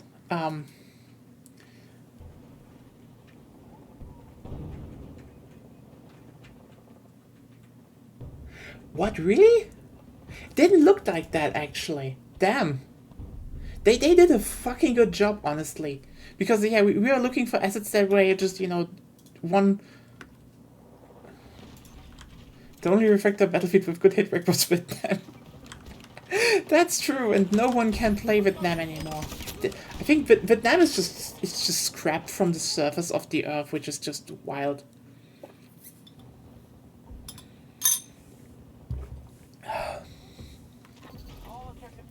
But yeah, I'd say Single was used 5,000 times on the map. Okay, yeah, that's true. This was more like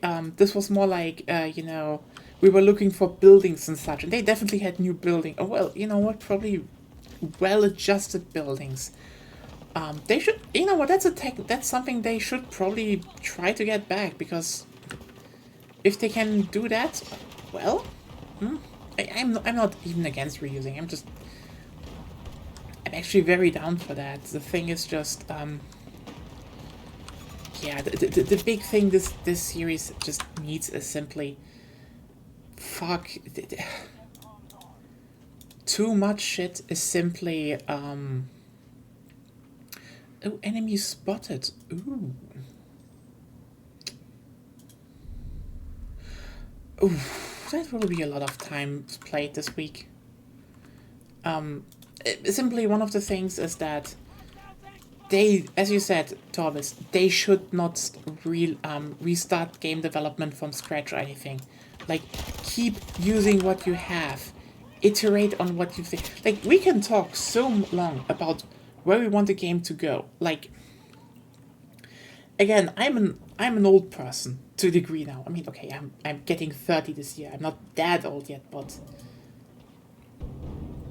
I'm still need to start with the necessity for every single map to have a ton of unique assets. There didn't be a 3-4-1 where you create a lot of assets for like 3 to 4 maps and reuse across those. That work. Even Battlefield 5 Pacific, yeah. This is what I'm saying. If they, I think the biggest problem they had, and also this is one of the problems they had in 2042, that they tried to spread themselves, you know, across too many things. I think having a few setups is fine. As I said, if they, for example, do 3 factions at launch, they could have, for example, they could have like a Pacific front, you know, with islands and such, and more jungle fields. They could have a Chilean one and a Eastern European one. Those could be 3 asset sets, and they could just, you know, sprinkle in a few unique ones. Like, here's the thing. I still say, if you want to look at one of the, you know, at a really good map, look at Operation Firestorm. The center of the map is like the same warehouse copy-pasted a few times. Or, you know, it's just very, very similar with, you know, similar trucks in there. And yet, it is a really fucking good map. But probably no fucking time wasted making that. It's very simple to set up. That's what they should do. Like, yeah, as I said, carve out like 3 fronts, make like 3 packs of assets. Like, for example, this is the South American assets, these are the Pacific assets, these are the Eastern European assets, and then just reuse those en masse. I don't fucking care. You can also make Middle Eastern assets. You could just reuse the shit out of them. Hey. Remember Battlefield Bad Company 1? Remember how literally every single map just had this one warehouse just copy-pasted all over it? Just everywhere. They were just back and forth, just always the same. And it was good. It was really fucking good.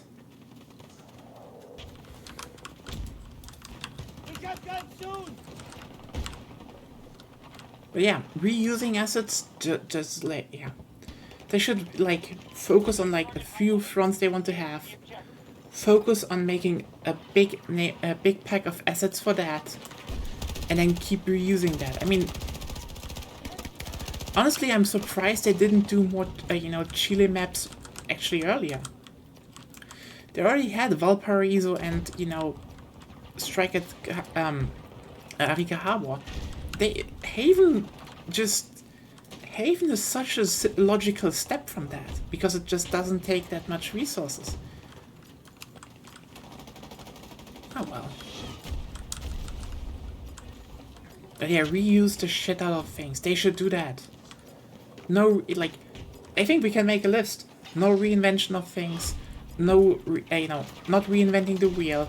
Keep on shit that people like. Reuse the assets to hell and back. You can still branch out, like, you know, if you want to continue supporting a game for, you know, a few years, you can make new asset pools, you know, over the year. But still, launch maps focus on like one or two fronts.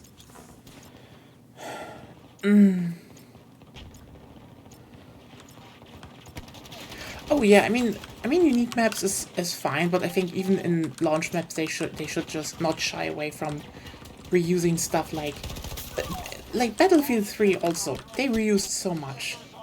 Like Kark Island and Fire Operation Firestorm, so many maps have just shared assets, and that's fine. As long as the maps have, unique feelings, it's fine, in my opinion.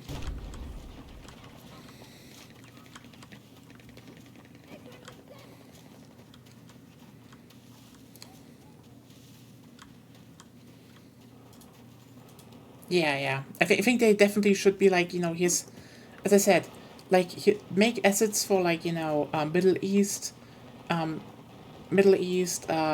South America, Eastern Europe, and then reuse those. Focus on keeping the MCOMs armed, and then wipe out the enemy. Charges set. Guard until they blow. Oh well.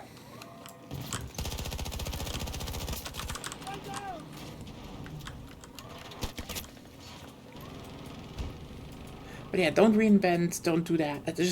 There's so much. I think, again, we can probably, I think that's the thing. I think we can always debate on details. Like, for example, I would say attachment systems in general should go back to a simpler time because, personally, yeah, stuff like Gunsmith looks cool, and I get that. But also, it's a lot of work, A, and B, I think if you make it more like, old games where you have like, 2 attachment slots, but you can slot in any attachment you want from the list on there, maybe have a scope slot in it would make more sense for Battlefield, but you could make it so that every attachment has an upside because they're balanced against each other, and you can't take 5 of them. You literally have to be like, oh, I take those 2, and that's my upside. And then you can make more impactful attachments. That's what I like. I like the older system. I like the older systems from older Call of Duty titles and also older Battlefield titles. I think the whole minimal increases, minimal downsides thing was not really a good idea. Like, it looks cool on paper, but like, I think gameplay impact is a bit more important than like when it's like, hey, again, you have a heavy barrel, you don't have that much recoil anymore, and that's just it. You just really don't have much recoil anymore. It should be feeling impactful. Again, as I said, Battlefield should probably have like a scope slot, and I think something like a perk slot would also be interesting, as more in the sense of what can you do with what is logical to have on a gun versus what is logical to be done in training. Like, for example, faster reloads would probably be done with taped mags, but that's different than having a reload drill where you just reload faster.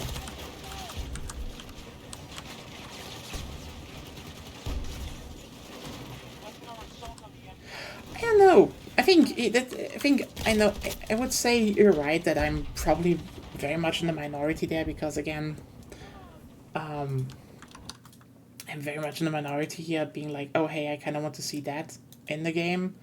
But oh fuck, Queso, biggest fan. Thank you for the follow. Really, really, thank you. But the thing is just, I'd say to a degree it could definitely win over people when they realize, oh hey, I slap things on and it's workable.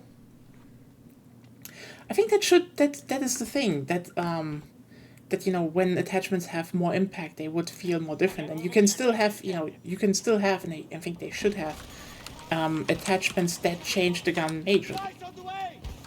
That's like that's one thing. It's just, I'd say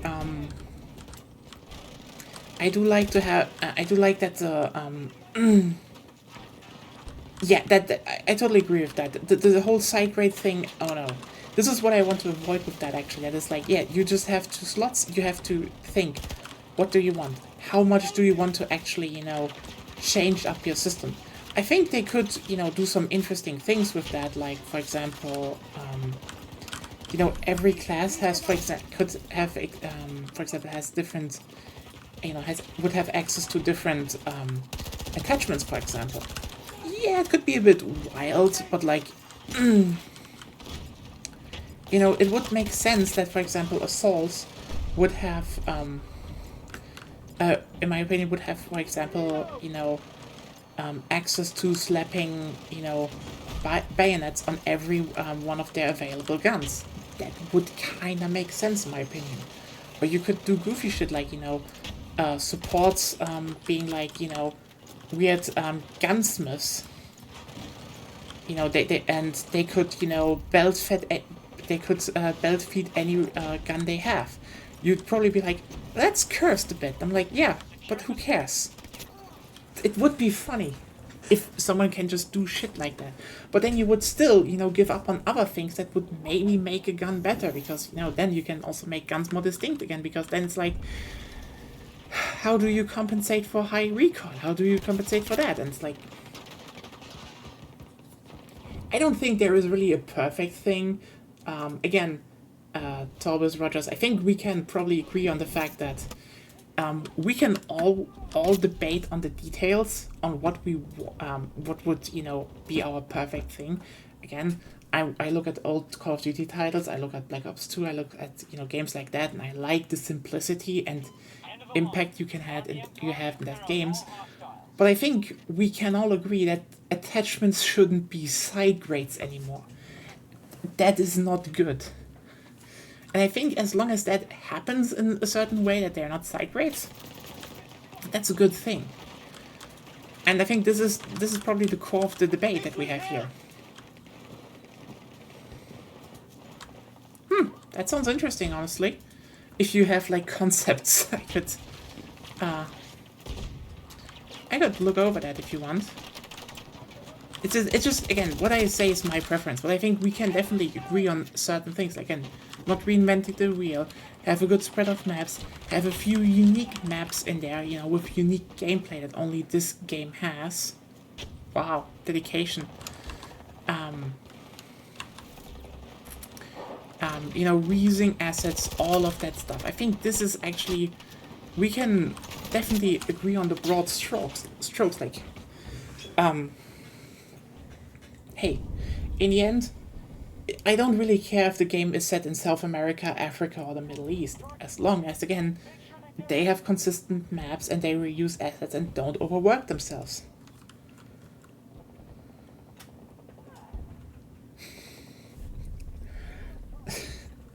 Honestly, I want to be honest with you here, I still love the Pick 10 system from Black Ops 2. Like, I am still very pissed that this system just got scrapped in that series, because I played some MW3 recently and was also just gameplay wise just like and it's like, I just fucking love the idea that, you know, you have 10 points, choose wisely, and it's just like, that is so fucking clean and just allowed so much. It was so good.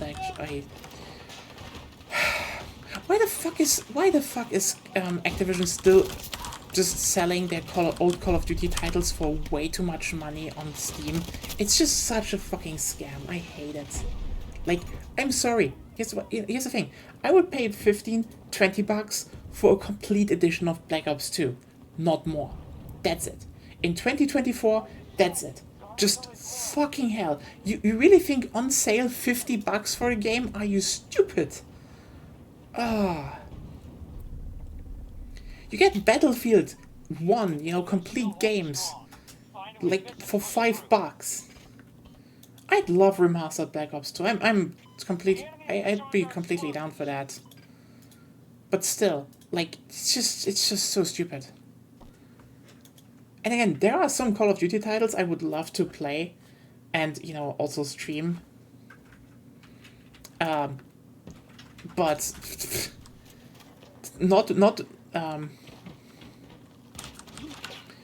Not in that economy. Just no. Interestingly, chat on stream is faster than chat on my webpage here. Oh god, I definitely need to return hardware acceleration on again. Fucking hell.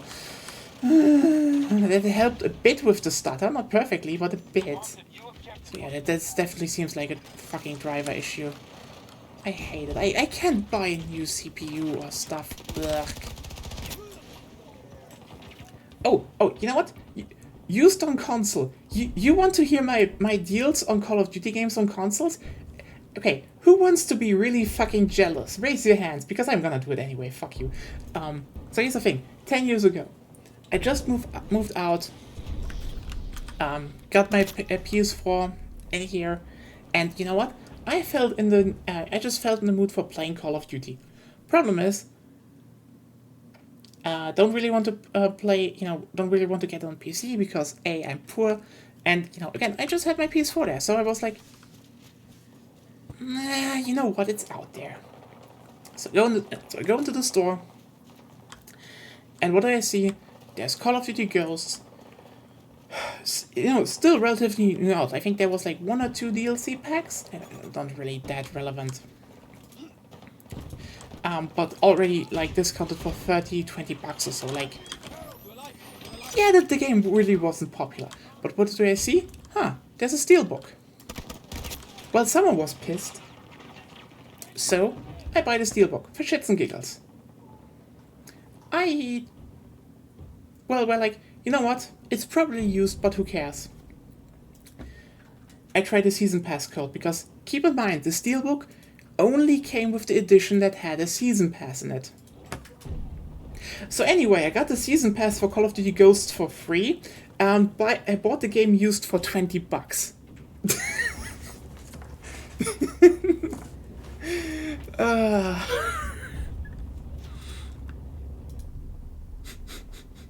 Played a bunch of Extinction Mode. That's actually really fun. Again, if that game was reduced on PC, I would get people to play Extinction Mode with me. That was a good co-op mode. Like, seriously, that was a good co-op mode. It's a shame it was canned for zombies, because I know a bunch of people that played it back then that were like, yeah, this is kind of, that for them this was like the more focused zombies experience. And I like that.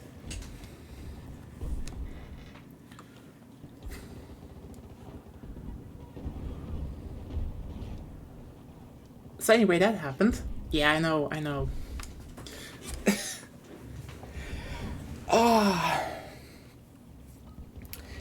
Anyway, things that also happened over the years. So ironically, I always look through the local one, because here's the thing. Sometimes it's really worth checking GameStop, because there are certain games that don't sell as well, and they try to liquidate stock really, they try to liquidate stock with very low prices. So shit I got there as well was, for example, well, Black Ops 4 Pro Edition, 20 bucks, new. I will not complain about that. Also, probably the weirdest steal I ever had.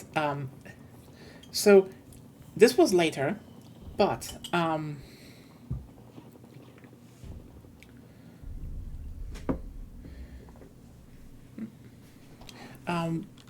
so basically, I walked into there and they tried to liquidate, how was it called?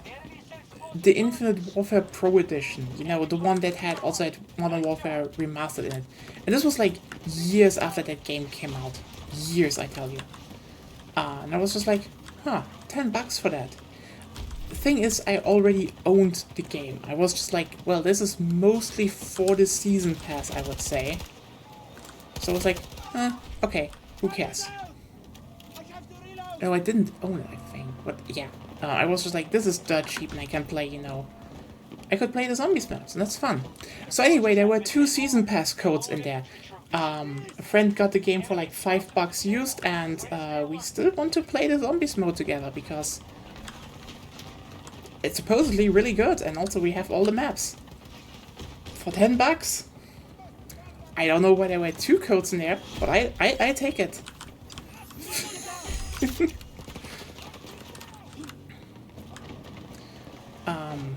Yeah, sometimes you just find some steals there, that's what I'm saying. Always check your local store. Fuck.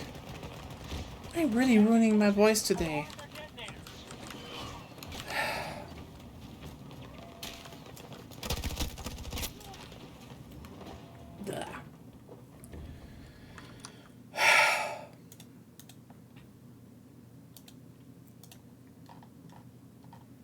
So yeah, how was everyone's week so far? Mine has started weird, not the best, I'd say.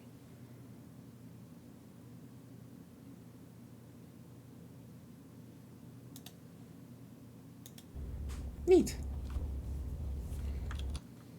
Like, yeah, I had some shit going on. And also I didn't sleep. I didn't sleep the last 2 days. That was fun, I tell you. Well,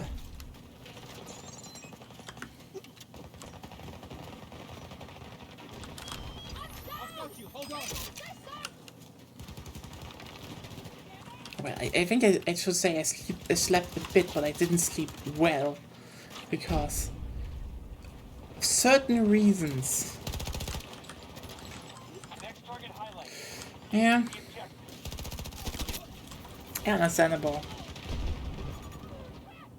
I have plans that at least today will be good sleep, but it still depends on one person, I'd say.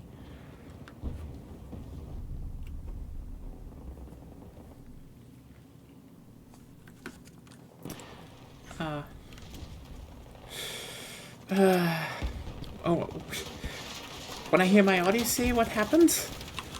It's kind of stupid, actually.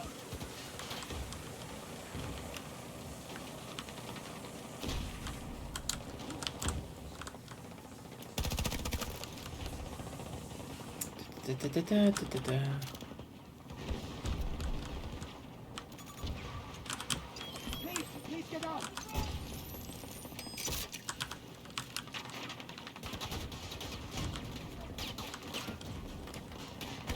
Hi. I'm talking about your fucking sleeping habits. I'm about to. I know. You dumb gremlin. Keeping me... Oh, now you're going to bed? Oh, fuck off. No, you're not going to bed now. You steel sleeper. You don't deserve Blanche after what you did. You could have woke me up.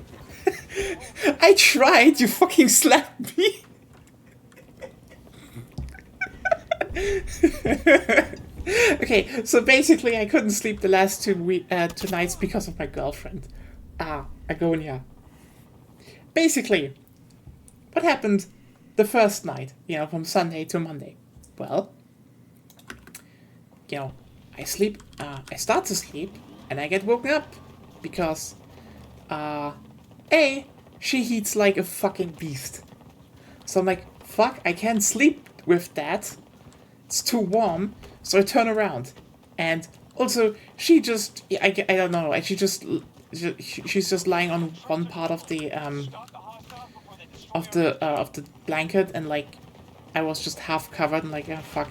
And then she just weirdly turns around and just, I don't have any blanket anymore. I'm like, fuck. I can, barely, cover my feet, so they don't cool. That sucks. Oh, damn. Ooh. Honestly, the CZ is really good. I love that weapon. So yeah. What does she do then? She just fucking turns around on her back and just fucking lays on the blanket. And stretches her arms out. So like, I just sit there, I just lay there and be like, I'm tired.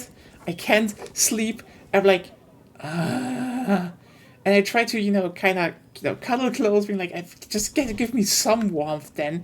If you steal the fucking blanket from me. The enemy's low on troops. It's really not comfortable. And I'm like, okay, you know what, fuck it. I need to wake her up. I try to wake her up. She just slaps me in the face while sleeping with one of her hands. Needless to say, that night sucked.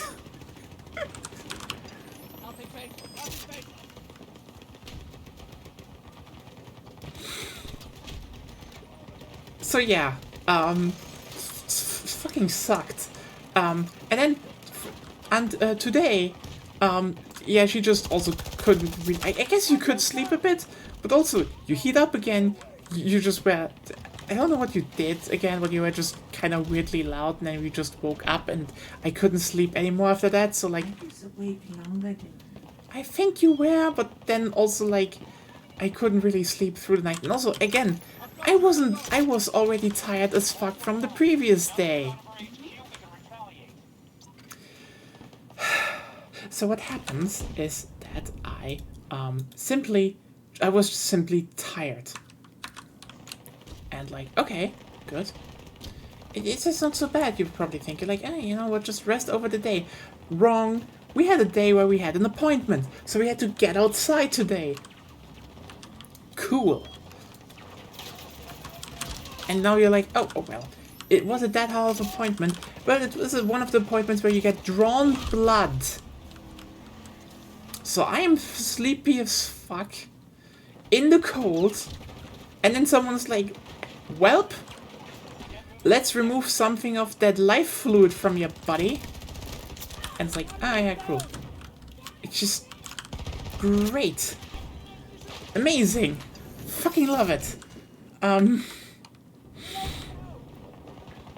Needless to say, that day, today also kind of sucked, especially since afterwards, the problem was, I'm just being here like, shit, I need to buy groceries. So, I went out again.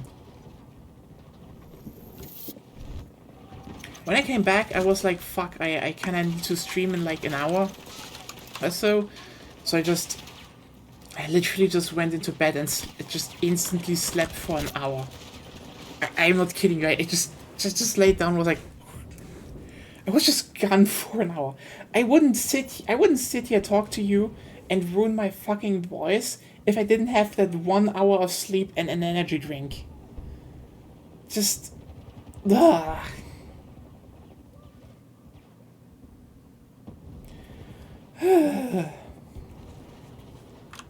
Shit day, is what I'm saying.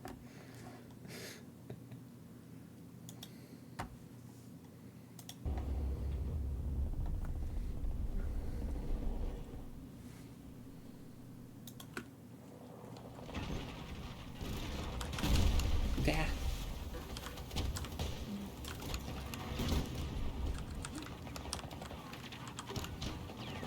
But yeah, those were my recent nights. I'm not that happy. Ugh. Fucking sentry gun. So yeah, I have a plan now, but you know, don't fear. I have a plan for today. There's melatonin, so I'm gonna give her some of that and me to myself, and hopefully today will just be hours of delicious snoozing and recovering from the shit. Hopefully. I don't know, maybe.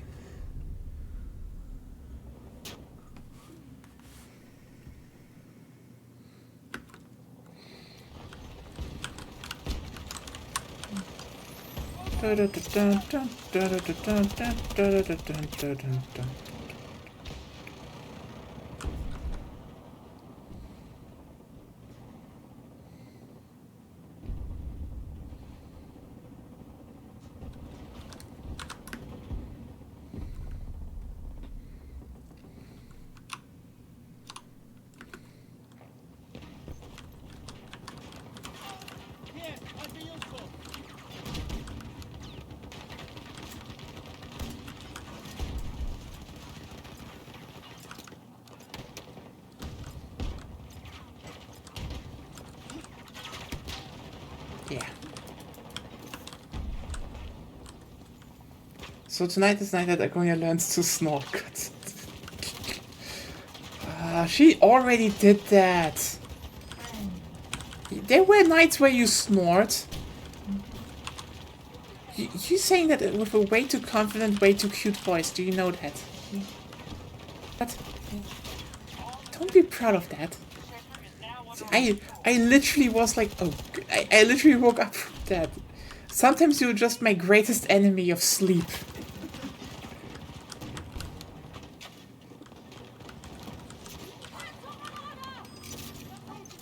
Like,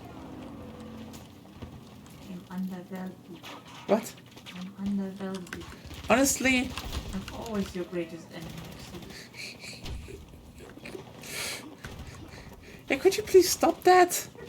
I love you, but I do want to have a good amount of rest per night. That's what I'm saying.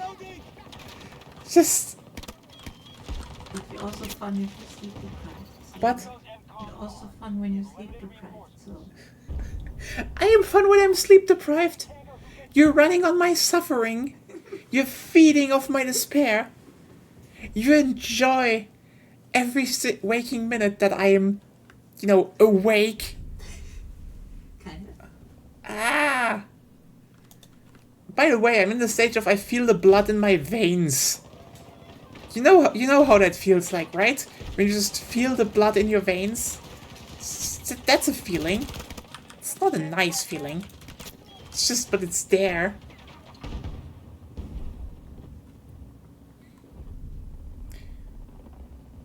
Seriously, you're not even allowed to do that. And I even got you chocolate pudding. Yeah. You have it too good, you know? You have it way too fucking good. Way too fucking good. I worked hard on it. I don't really think you worked hard on that. You just were lucky 10 years ago and now I'm stuck with you.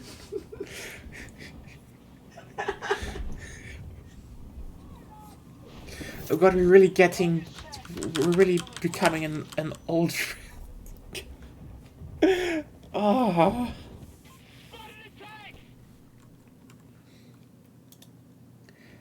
I guess you can really say the,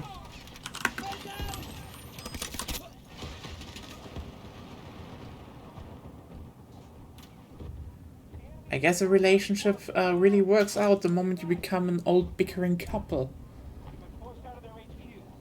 But we started out like that. That's right. How the fuck did we do that?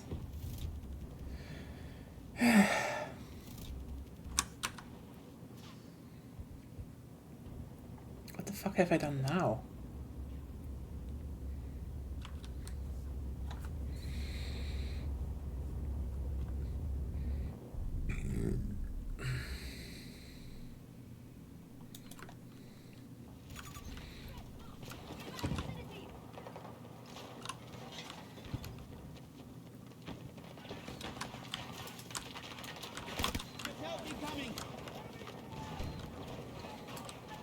Marked a new objective for you, no-pats.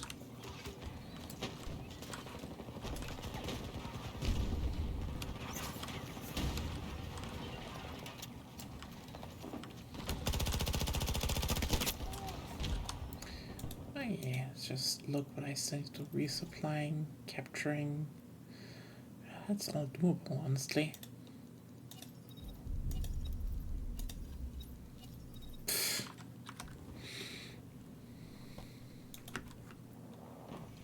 I hate the grenade assignment. I'm just bad at it. At least it stays.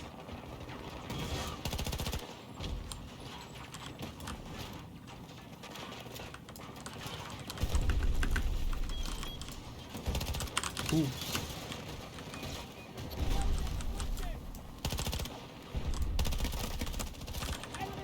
Running out of time here.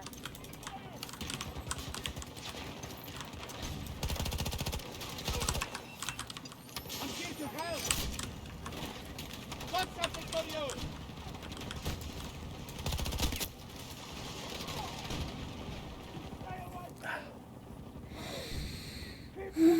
you!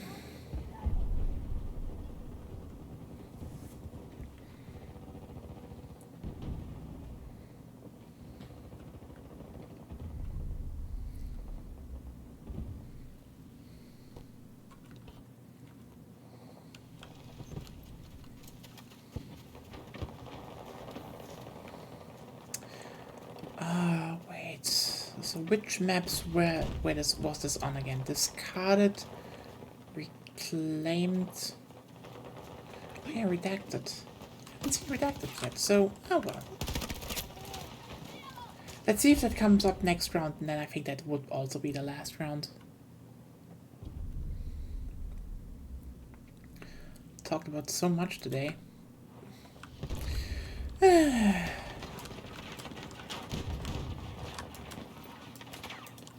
Supplies are coming!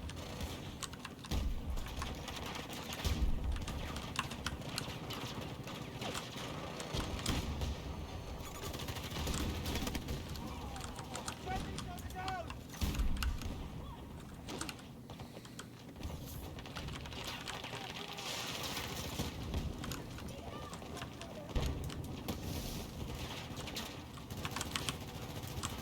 Here you go!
One of ours is down!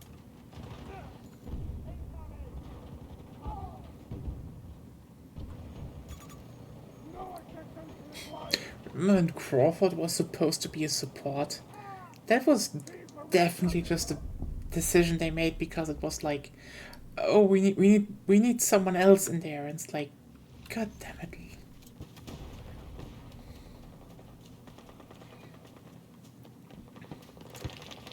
And they were like, actually, Irish is a support. And everyone was like, yeah, obviously Irish is a support.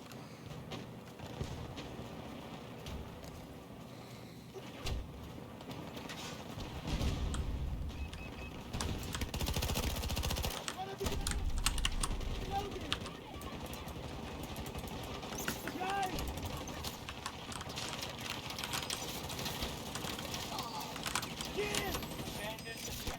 Fall back and regroup. We'll hold the line in the next sector. But yeah, you know what? If anything comes up tonight why I couldn't sleep, and it's like, and it's, you know, part of, you know, a certain person's fault again, I will inform you tomorrow during Baldur's Gate 3. Good work. The enemy is bugging out. I think that's the deal, right? That can be a deal. You tune in tomorrow for Baldur's Gate, and I tell you if she kept me awake again.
Yeah, I hope so. We still have another match in front of us because I want to see if we get a different map. But yeah. Oh, redacted. Yeah. Okay. Okay. Redacted. I didn't think we got Haven, but oh well. Oh well.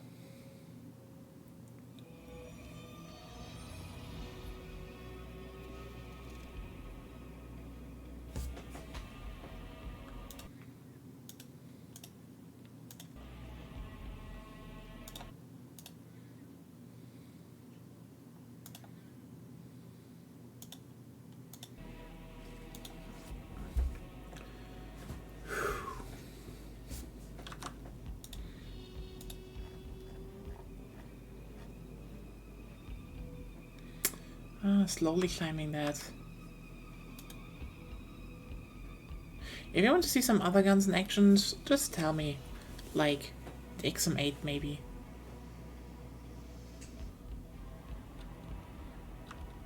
Sleepy.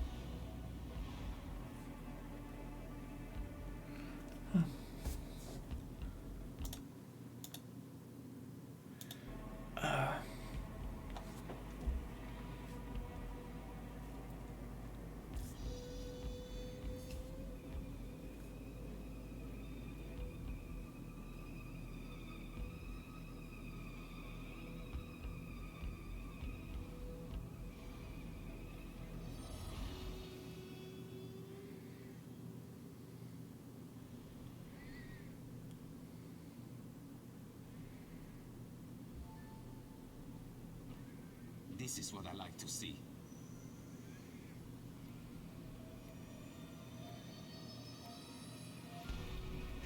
Several clashes with American forces have escalated into a much larger conflict. We have established a foothold we cannot afford to lose. You have been assigned to the Central Territory to supplement our offense and reach enemy headquarters. This is a vital proving ground for the Mandate. If we stop them here, it will put us at a significant advantage. Do everything you can to uproot them. We are counting on you.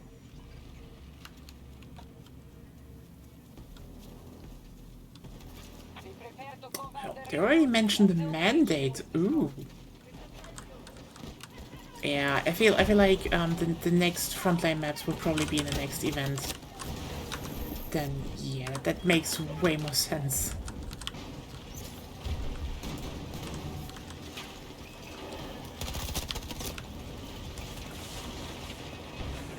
So everyone new who didn't hear the news yet. Basically, they put in a new major faction into the game that I think will probably be relevant in the next game, but called Mandate of Nations, and it's basically the proto-EU from 2142. So, yeah. Interesting that they already mention it now.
Well, time to play some Daydam and cause some mayhem.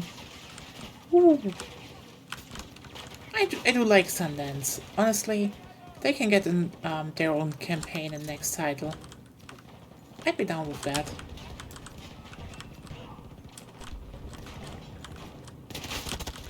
I mean, certain people would probably seethe heavily over hearing they them as singular pronouns all the time, but I don't care. Best filter ever, honestly. Should do that.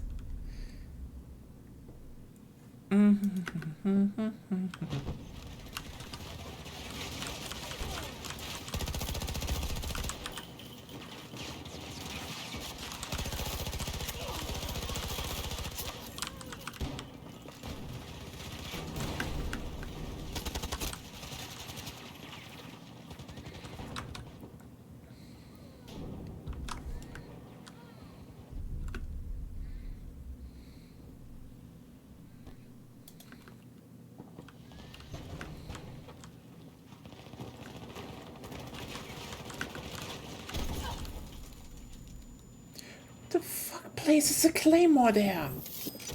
Ugh.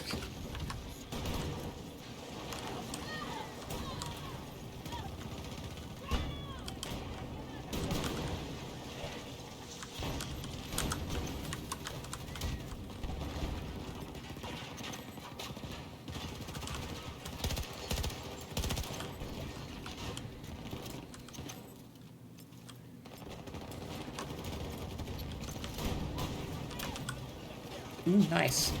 Ooh, nice.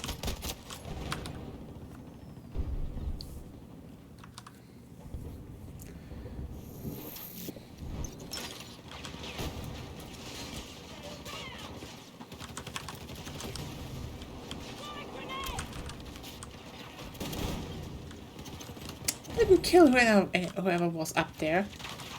Ooh.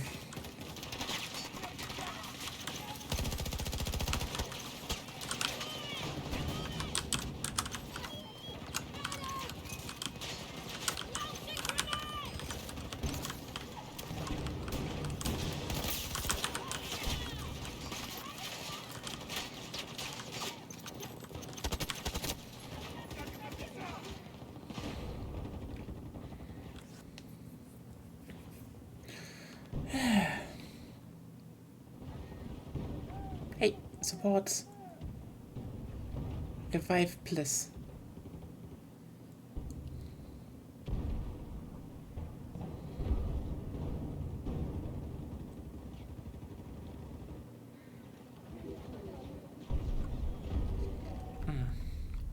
Oh well. But yeah, every day I feel like, you know what? The weird part is I feel like I'm coming closer to the OBS secret, but I don't know what the fuck is going on. Like someone said it's probably the drivers, and I get it. It probably is to a big degree.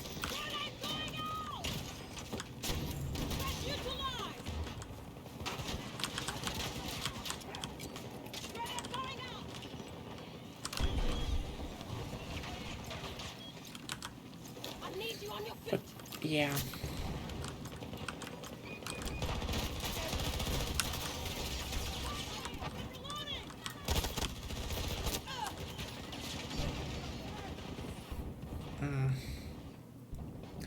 I have my suspicions because, like, here's the thing. I heard that, you know, CPUs are supposed to be pretty durable nowadays. So I'm very, you know, I'm very surprised why my CPU with unlocked voltage just goes berserk. But I feel like the main thing why it is again something on the mainboard just got a bit fucked. It isn't a problem when I manually say don't use a maximum voltage, which it doesn't need to actually. So you know that's an upside. That's a big upside of modern CPUs that I actually should tell them, no, you run at a lower voltage than you want to, and that's fine.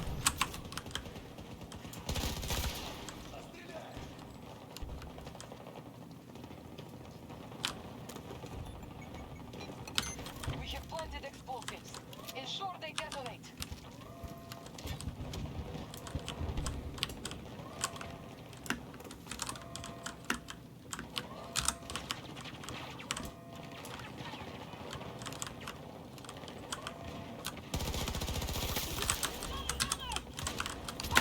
Oh, damn it. Oh, really? Really? At least be his armed then. That diverted him long enough.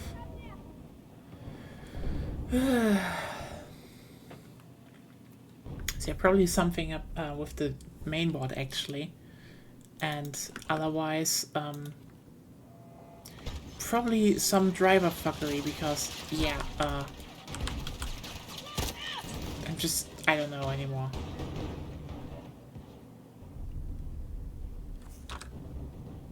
I really don't know anymore.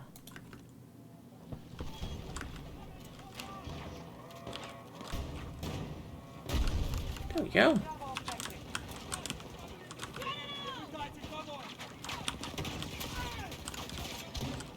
Our reinforcements are being depleted.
Turn around. You've left the engagement. An objective is now vulnerable.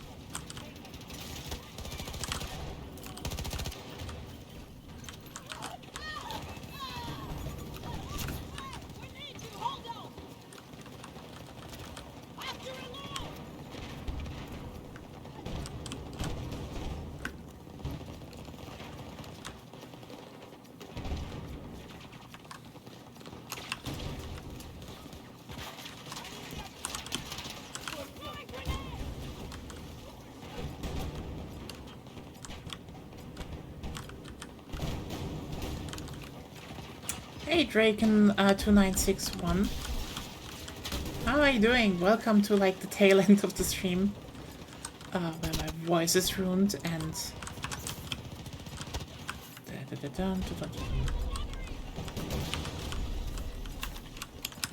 and I still try to hang on. Okay.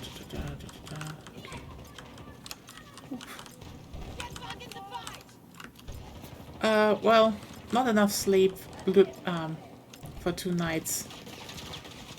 Blood drained, cold, and tired as fuck. Also my voice, again, my voice. Not nice, not nice. But you know what? It's doing fine. Honestly, I'm actually really enjoying the fact that we finally have front lines, even if it's just for now on 4 maps. Telling you, it's gonna be more with the next event. Like, they already mentioned the mandate on this map in the briefing. And I think they mentioned South Africa and Panama. So Stranded and Flashpoint are probably also gonna be the next Frontlines maps. And probably in Future Strike. So, you know, I do like it though. I do like it. Still have my problems with OBS. So if you see stutters, that is just because OBS decided to be shit on me. I don't know why, I don't know how, and I just wanted to fucking stop doing this. Again, probably driver shit, but I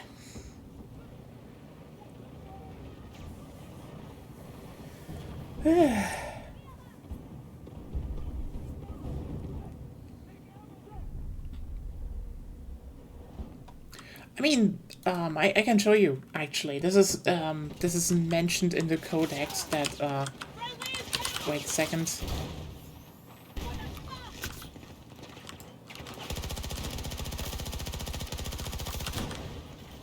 Whoop. Where is it again? With the profile codex, let's just look at it.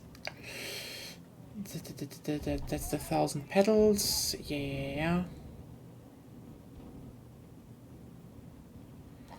It was, where was it again?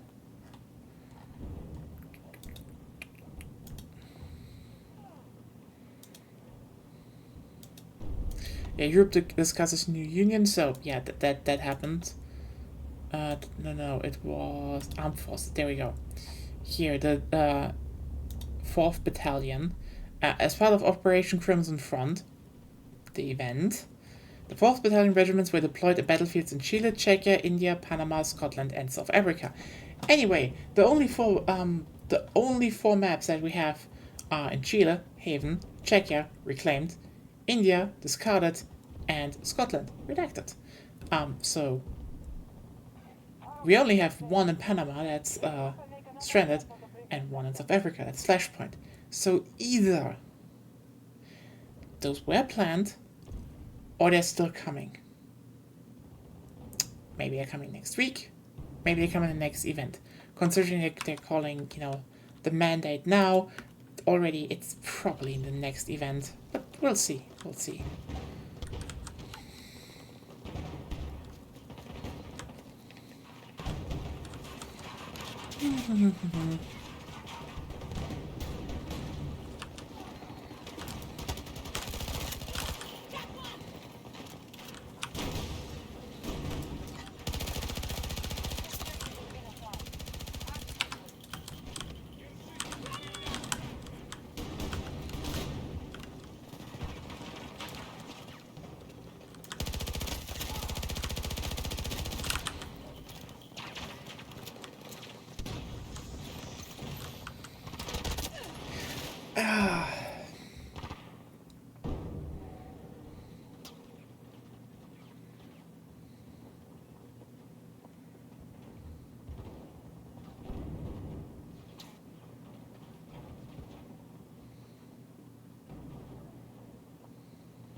Also, yeah, oh yeah, thanks for the follow. I very much appreciate it. Thank you very much. Hope you like it here. Oh, actually, this is kind of the last round. I've been already streaming for a few hours, and again, as you can hear, my voice is giving up on me a bit. There.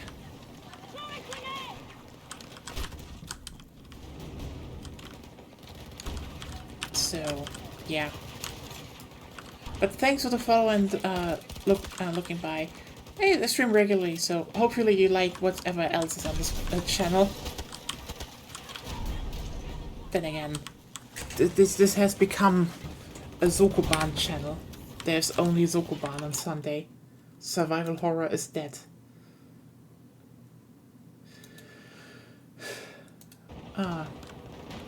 Hey, Rogers.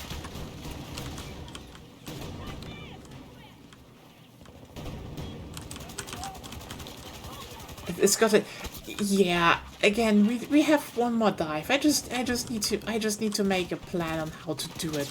That's all. That's all. And I need to do it.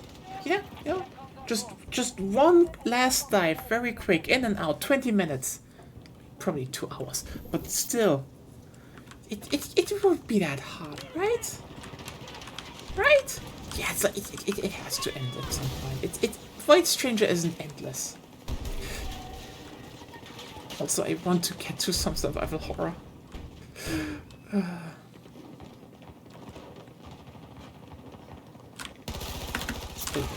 you don't. You don't shield bash me.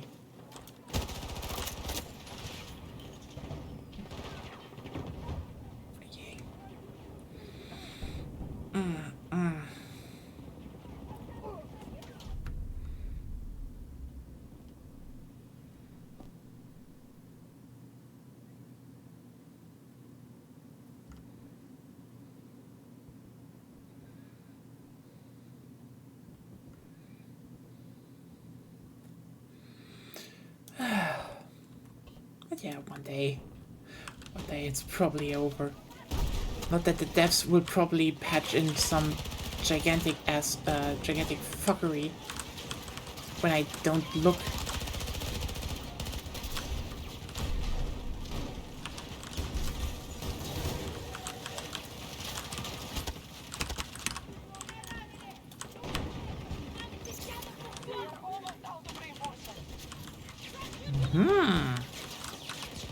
Nice. Finally getting some progress on this thing.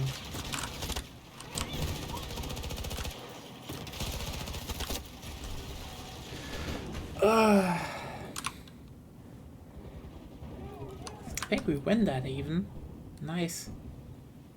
That would be the the bonus thing for this week already done. Neat.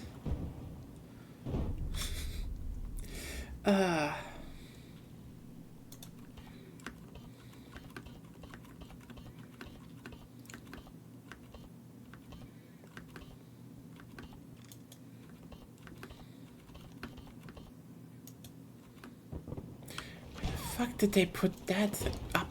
What?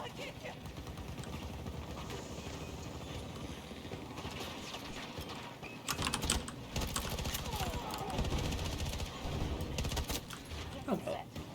But yeah, maybe it's gonna be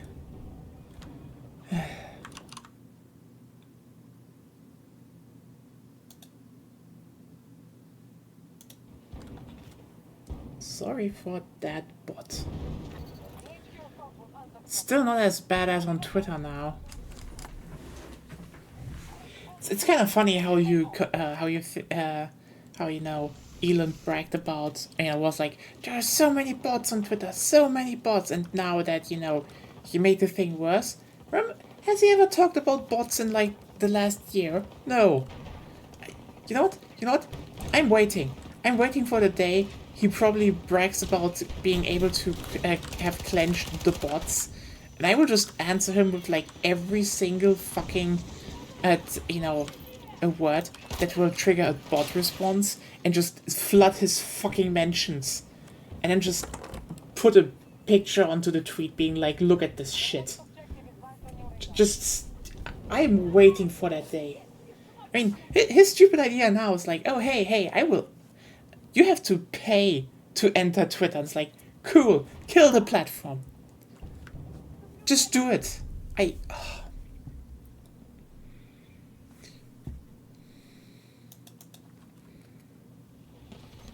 The nudes and biobots can't be stopped. Oh no. Those are just the cherry on top. I want to just fucking end it. I want to kill his mentions like all the bots. Just enjoy the onslaught. Like, here's the thing. I get why he probably wants to do that. To a degree, something like a paywall does help with... To a degree, a paywall does help with botting. To a degree. Because, for example, people hack and bot in, free-to-play games way more because you can just make new accounts. Who cares? It's cheap. It's easy. But, if you need to actually, pay to get into a game, you will already have less people doing that. So anyway, people will still do that because guess what? We've captured the sector.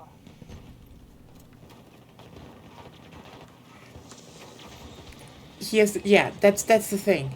That's the thing. Because I'm going to say that having a small fee is something that that will just marginally affect all of this. Because of one simple reason. This isn't a game. Yeah, it's just 20 overworked, underpaid people who held hostage via visas. It's literally just that. Like, that's the thing. You will not be able to do that just with a fucking fee. The fee right now of what he does is just a band-aid at best. Because the thing is, he knows that people will not pay for his site. He tried that. He's still trying it. Twitter Blue is so worthless, he's giving it out to more and more people to pretend that people buy Twitter Blue. Remember that. I think people with 2,500 followers, just get it now. The bots, yeah, here's the thing. They might, but here's also the thing. I think it's either you pay or, it's either paying or verdammt dumm, yeah.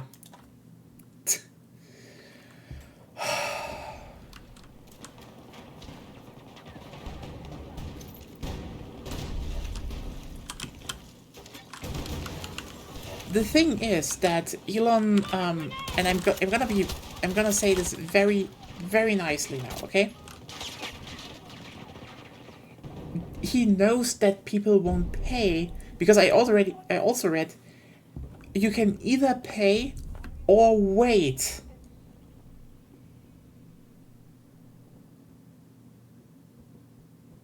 You see the problem, right? Like, yeah, obviously, no one will pay for a Twitter. Here's the thing. Either Twitter will go down with that, then the bots just wouldn't, bother. Because one of the things why these bot networks are done in the first place is A, they're cheap, B, you will get some idiot into a dating website where they pay a shit ton of money to you. That's their whole scheme. However, if you make it so, as what I heard, that they, you either have to pay or, wait 3 months, well, let me put it like this. You're fucking stupid. You're just really fucking stupid. Like, yeah, look, most people will not bother waiting 3 months to sign up for a social media platform. The site isn't worth that. Most people will also not pay you money because a social media site is not worth that. The only people who will be bothered by this are normal people. Bot networks, let me tell you, they're automated. Meaning, you will probably have like 3 months just chilling. Because it will probably be reduced. Because no new bots will, be active during those 3 months. Again, the thing is, bots are supposed to be cheap. They probably won't pay, and they will probably, and as well as they probably will just wait, because they can just fucking ignore that. After 3 months it will be flooded, because now they will just make en masse to just wait. Sure, you might just drop like 10,000 accounts in a month that will be, blocked fast, but who cares? You have the next 10,000 lineup already. Who cares?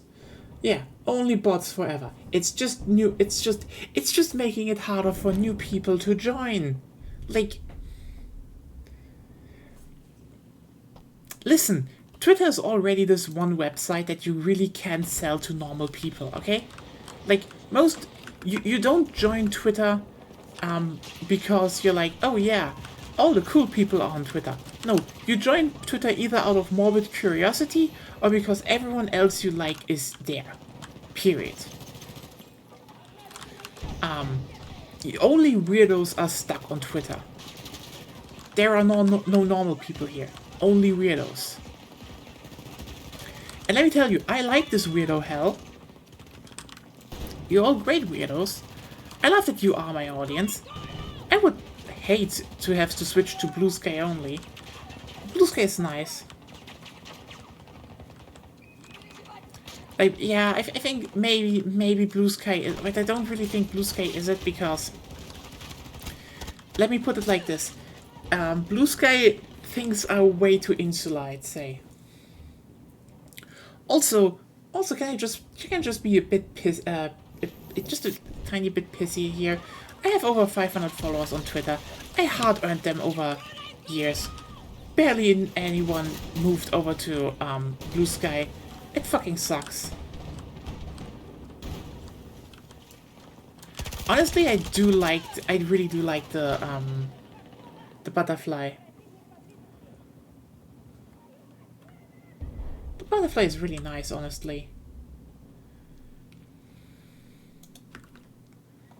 Especially since it happened from people, so I was like, you know what? No, I like that. I genuinely like that. There was just something about it, you know? We have secured the sector.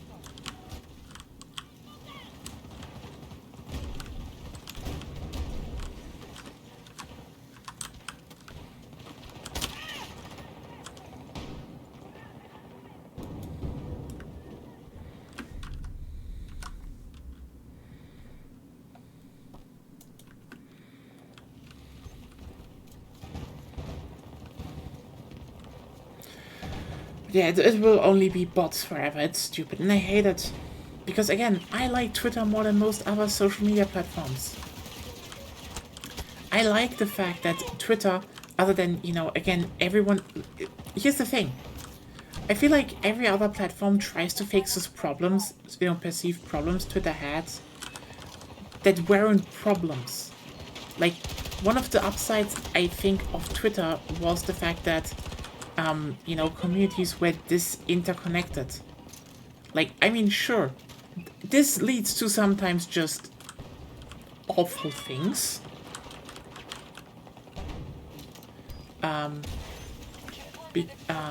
Because let me just put it like this: when every bubble out there on the on Twitter has cross-pollination, you will get discourse. You will get very tiring discourse, because if you just look at shit like Bean Dad, and you have people, not even, you know, the absolute weirdos, but, you know, coming from so many angles at the... Here's the thing, okay? Twitter is the side of casual philosophers, and every mundane event will be discussed. There will be discourse, is what I'm saying. And everyone will have their own angle on shit. Like, look at the recent Fallout show, okay? Aside from the obvious people literally just giving absolutely insane takes to people just to anger them with the idea that Todd Howard is a New Vegas hating monster that tried to kill off the whole game. It's stupid. There was so much discourse over, is this show actually representing Fallout? Which is wild to me, because yes, while the show has a lot of nods and, you know, aesthetics from the newer Fallout games, holy shit does it still have a lot from the old Fallout games. But then people just also turned around and were like, actually Shady Sands was fighting the Bethesda aesthetic, and I'm like, no, it wasn't in the games? What are you talking about? In the show, you can nuke the highway, but yeah. And even then, it's like, I guess spoilers, but yeah, it's... Oh. Seriously, the moment I started digging into a few of these people, you know what it came down to? They were pissed that the NCR was gone. And it's like... And the only thing they really had was, it wasn't how New Vegas said it was. Who cares? The NCR was doomed to fail. This isn't even a New Vegas thing. This is literally Fallout fucking 2. Have you played the old game? Oh yeah, wait, you haven't played the old games. I did. And I can tell you, this show is so in line with the old games, it is amazing. I'm actually looking at this show and be like, Yeah, it has the aesthetic of Fallout 3 and 4. I actually like that. I actually like that aesthetic, by the way. I really like that. But holy shit, is it actually in line with the old titles? And then people are like, but look at this shot. They definitely are glorifying the Brotherhood of Steel. You watch the show and like, nope, the Brotherhood of Steel are fucking awful. Like, the show, I don't know, the show is probably the most blatant piece since Fallout 1, how the Brotherhood of Steel is awful. And it's funny because it also, again, people were like, oh, it's Todd Howard hates New Vegas. He wants it to be erased, even though, New Vegas and the old games get constantly fucking quoted. Oh, here's the thing. I like the fact that in Fallout 3, the small division they had sent to the East Coast had a moment of, maybe we shouldn't be shit. I actually like and respect that decision. Like, I know people hate it because they were, just turned into generic people, and I'm like, here's the thing. The problem in 3 was not that they were turned into generic good guys. The problem was they didn't, explain the ideological struggle inside of them more, outside of, then they had some expansions where this was brought up more, actually. And also the fact that after the, as we saw in 4, ironically, that struggle wasn't really warranted because it gave them such a good basis on the East Coast and, they won over the fucking Enclave. Fallout 4 is really Bethesda giving their all and trying their hardest to make a game as good as New Vegas. Yeah, I mean,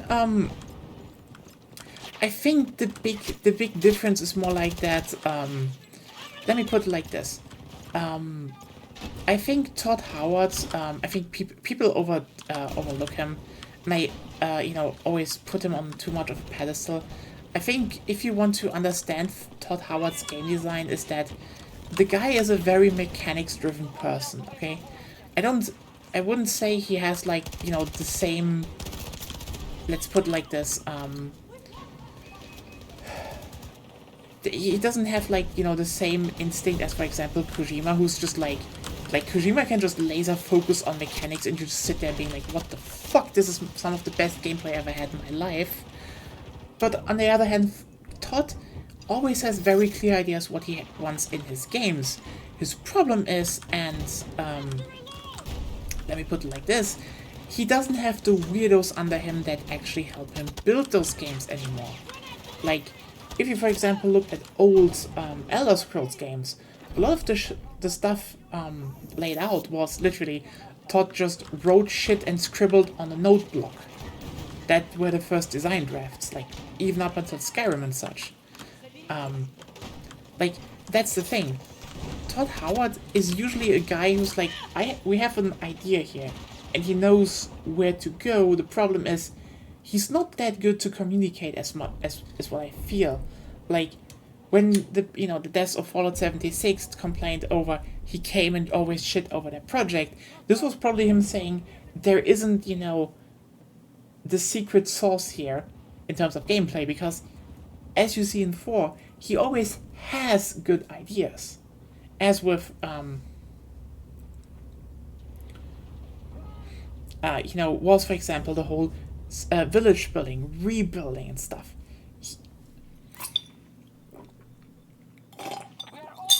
But yeah, as you said, the problem is really the writing isn't there, because basically Bethesda gave up on writing in a big sense. And I think that is a problem because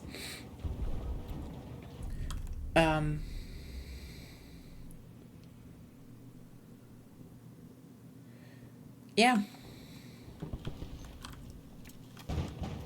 That's actually, yeah, that's definitely, maybe that was intended on some level, but who knows, honestly.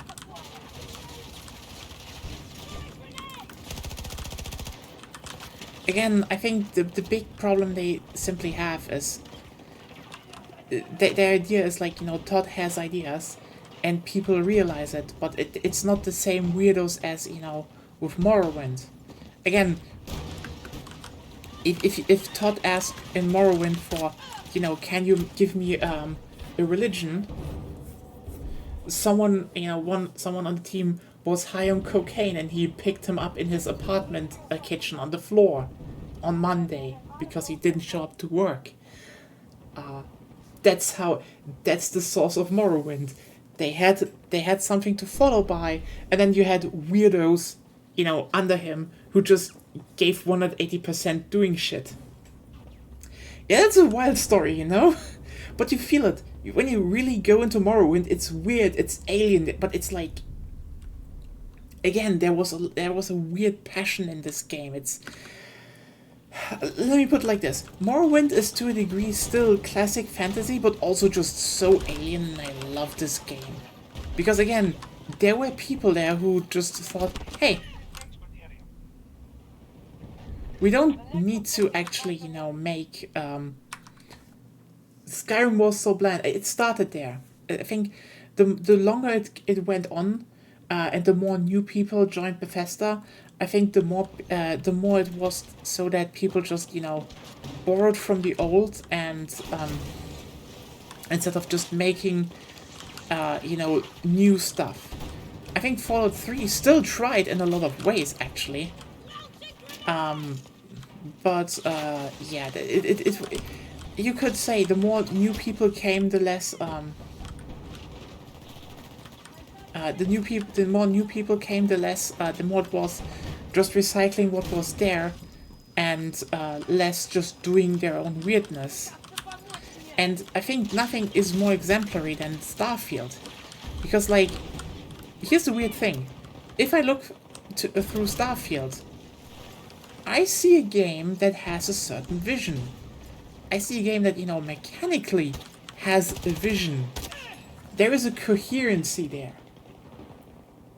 The problem is, I think the coherency inside of those games where I'm like, oh, this is what this game aimed for, is not supported by who's working at Bethesda anymore. And this is their biggest problem. Again, Bethesda having a small team is good, but it needs to be a small team of weirdos. The more you have people, you know, again, yeah, that's the thing. Todd is definitely someone who has ideas, who knows how to go for aesthetic, and he knows how to go for relatively solid mechanics. Those are his strengths. And he generally has ideas. The problem is, again, he needs coked up weirdos to fill the rest of it. And this is what, in a big way, Oblivion was, and Morrowind especially. Like, again, Morrowind is so exemplary of, you have a very clear mechanical direction, but also weird shit. And if you look at Starfield, it is a very clear mechanical direction, but it's so obvious that, but it's so empty, and, you know, people really looked at it and be like, can't we like it? Because the problem is, when you look at Fallout, when you look at Elder Scrolls, the people working there probably can still just, you know, they can still look at the past. They can seek inspirations from what was before. But, when you have Starfield, something completely new, they get stuck. You look at something and they just have no idea, because again, what the fuck do you build from? And again, they would have needed more coked up weirdos just writing weird shit. Even then, Obsidian couldn't strike New Vegas oil twice. Yeah. I mean, here's the thing. Okay, you know what? Claire, I'm going to make. Here's the thing. Why I support. Why this theory is so supported, because someone struck New Vegas oil twice. The thing is in a completely different series and in a completely different studio. Remember, the writer of New Vegas joined Guerrilla Games and wrote Horizon Zero Dawn. And here's the thing, Horizon Zero Dawn is a pretty great game. especially when you actually get like it's just well written. You know you like the characters, and there's like again fleshed out factions. You can understand them. There's a lot of stuff where like, oh yeah, that makes sense. They're really well written. They have logical grudges and problems. Like hell. Like you could definitely look at something like, you know, the main antagonist factions that literally made slave raids, so nearly everyone around them hate them. Yeah, Shadow Carja are just Caesar's Legion. You just noticed that now. You just noticed that now, that they're literally just Caesar's fucking Legion. Didn't it already play around? Ah, wait a second. Wasn't it Detroit or something with D, was it? But it was there in the south. So, yeah, anyway. Also, remember how the plot is literally about how a robotics company literally makes a subscription service for fucking war robots, and they go haywire, and then they create, well, vaults to support the, you know, humanity's survival, but without surviving people in there. But, you know, they just breed new people, and then you also have the main person be like, we don't deserve to live, so he sabotages everything. Anyway, do you just realize how much New Vegas / Fallout is in Horizon Zero Dawn, is what I'm saying. I still need to play Forbidden West. Yeah, anyway, you noticed that. This is what I mean. They struck gold twice, just in a different genre, different game, and different studio, because the writer left. So there you have your answer why one game was dull, and you probably really liked the other game, and you were like, where did that writing came out of nowhere? It didn't came out of nowhere. It was fucking there all to begin with. Seriously, I played that game, I was like, that's good writing, and then when I read it, oh, it's the person that wrote New Vegas. I was like, yeah, you know what? That makes sense. That just makes too much fucking sense. So anyway, and this is why I'm saying this is the problem of Bethesda and Obsidian. They probably have some people that know the mechanics, but finding the people that can fill the in-betweens with, you know, the right juice, the right mojo, you don't get that easily.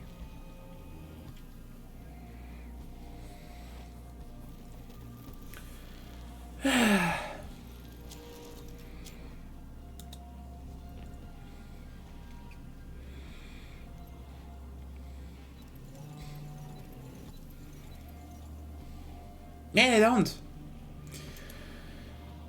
I mean,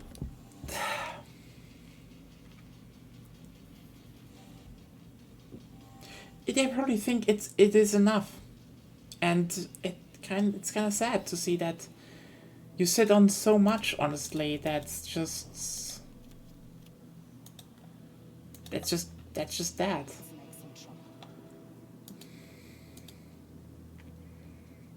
Yeah.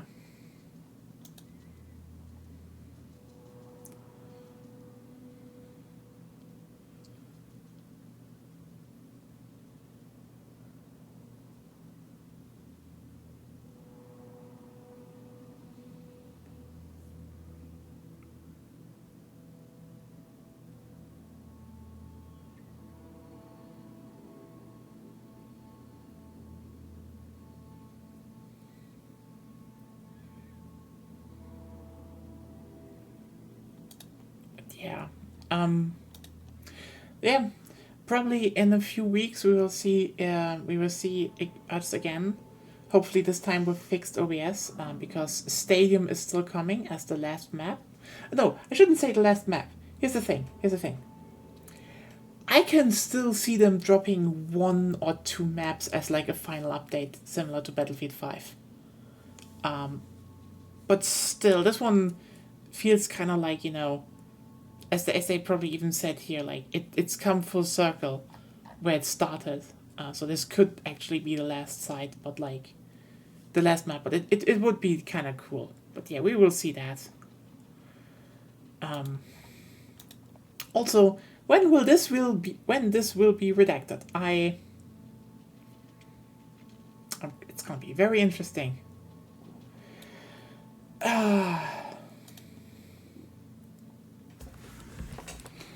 So yeah, but yeah, Bethesda really doesn't value it a lot.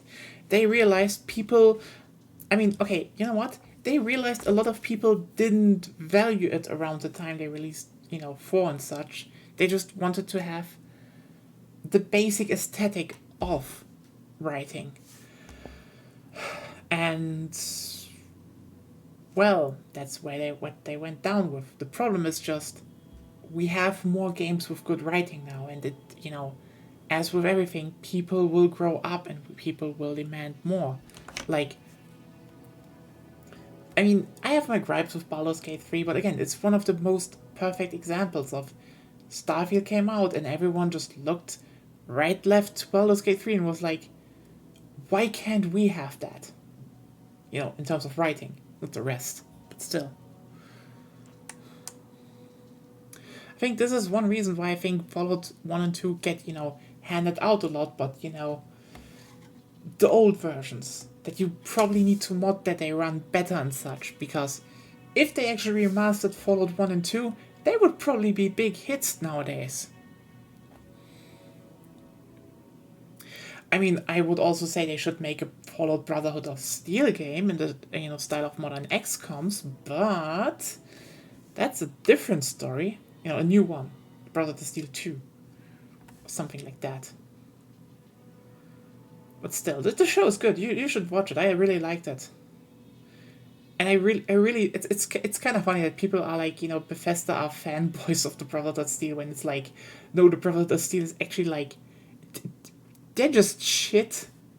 In this show, like they're just really awful people, and I love that the show is just like very no nonsense about that.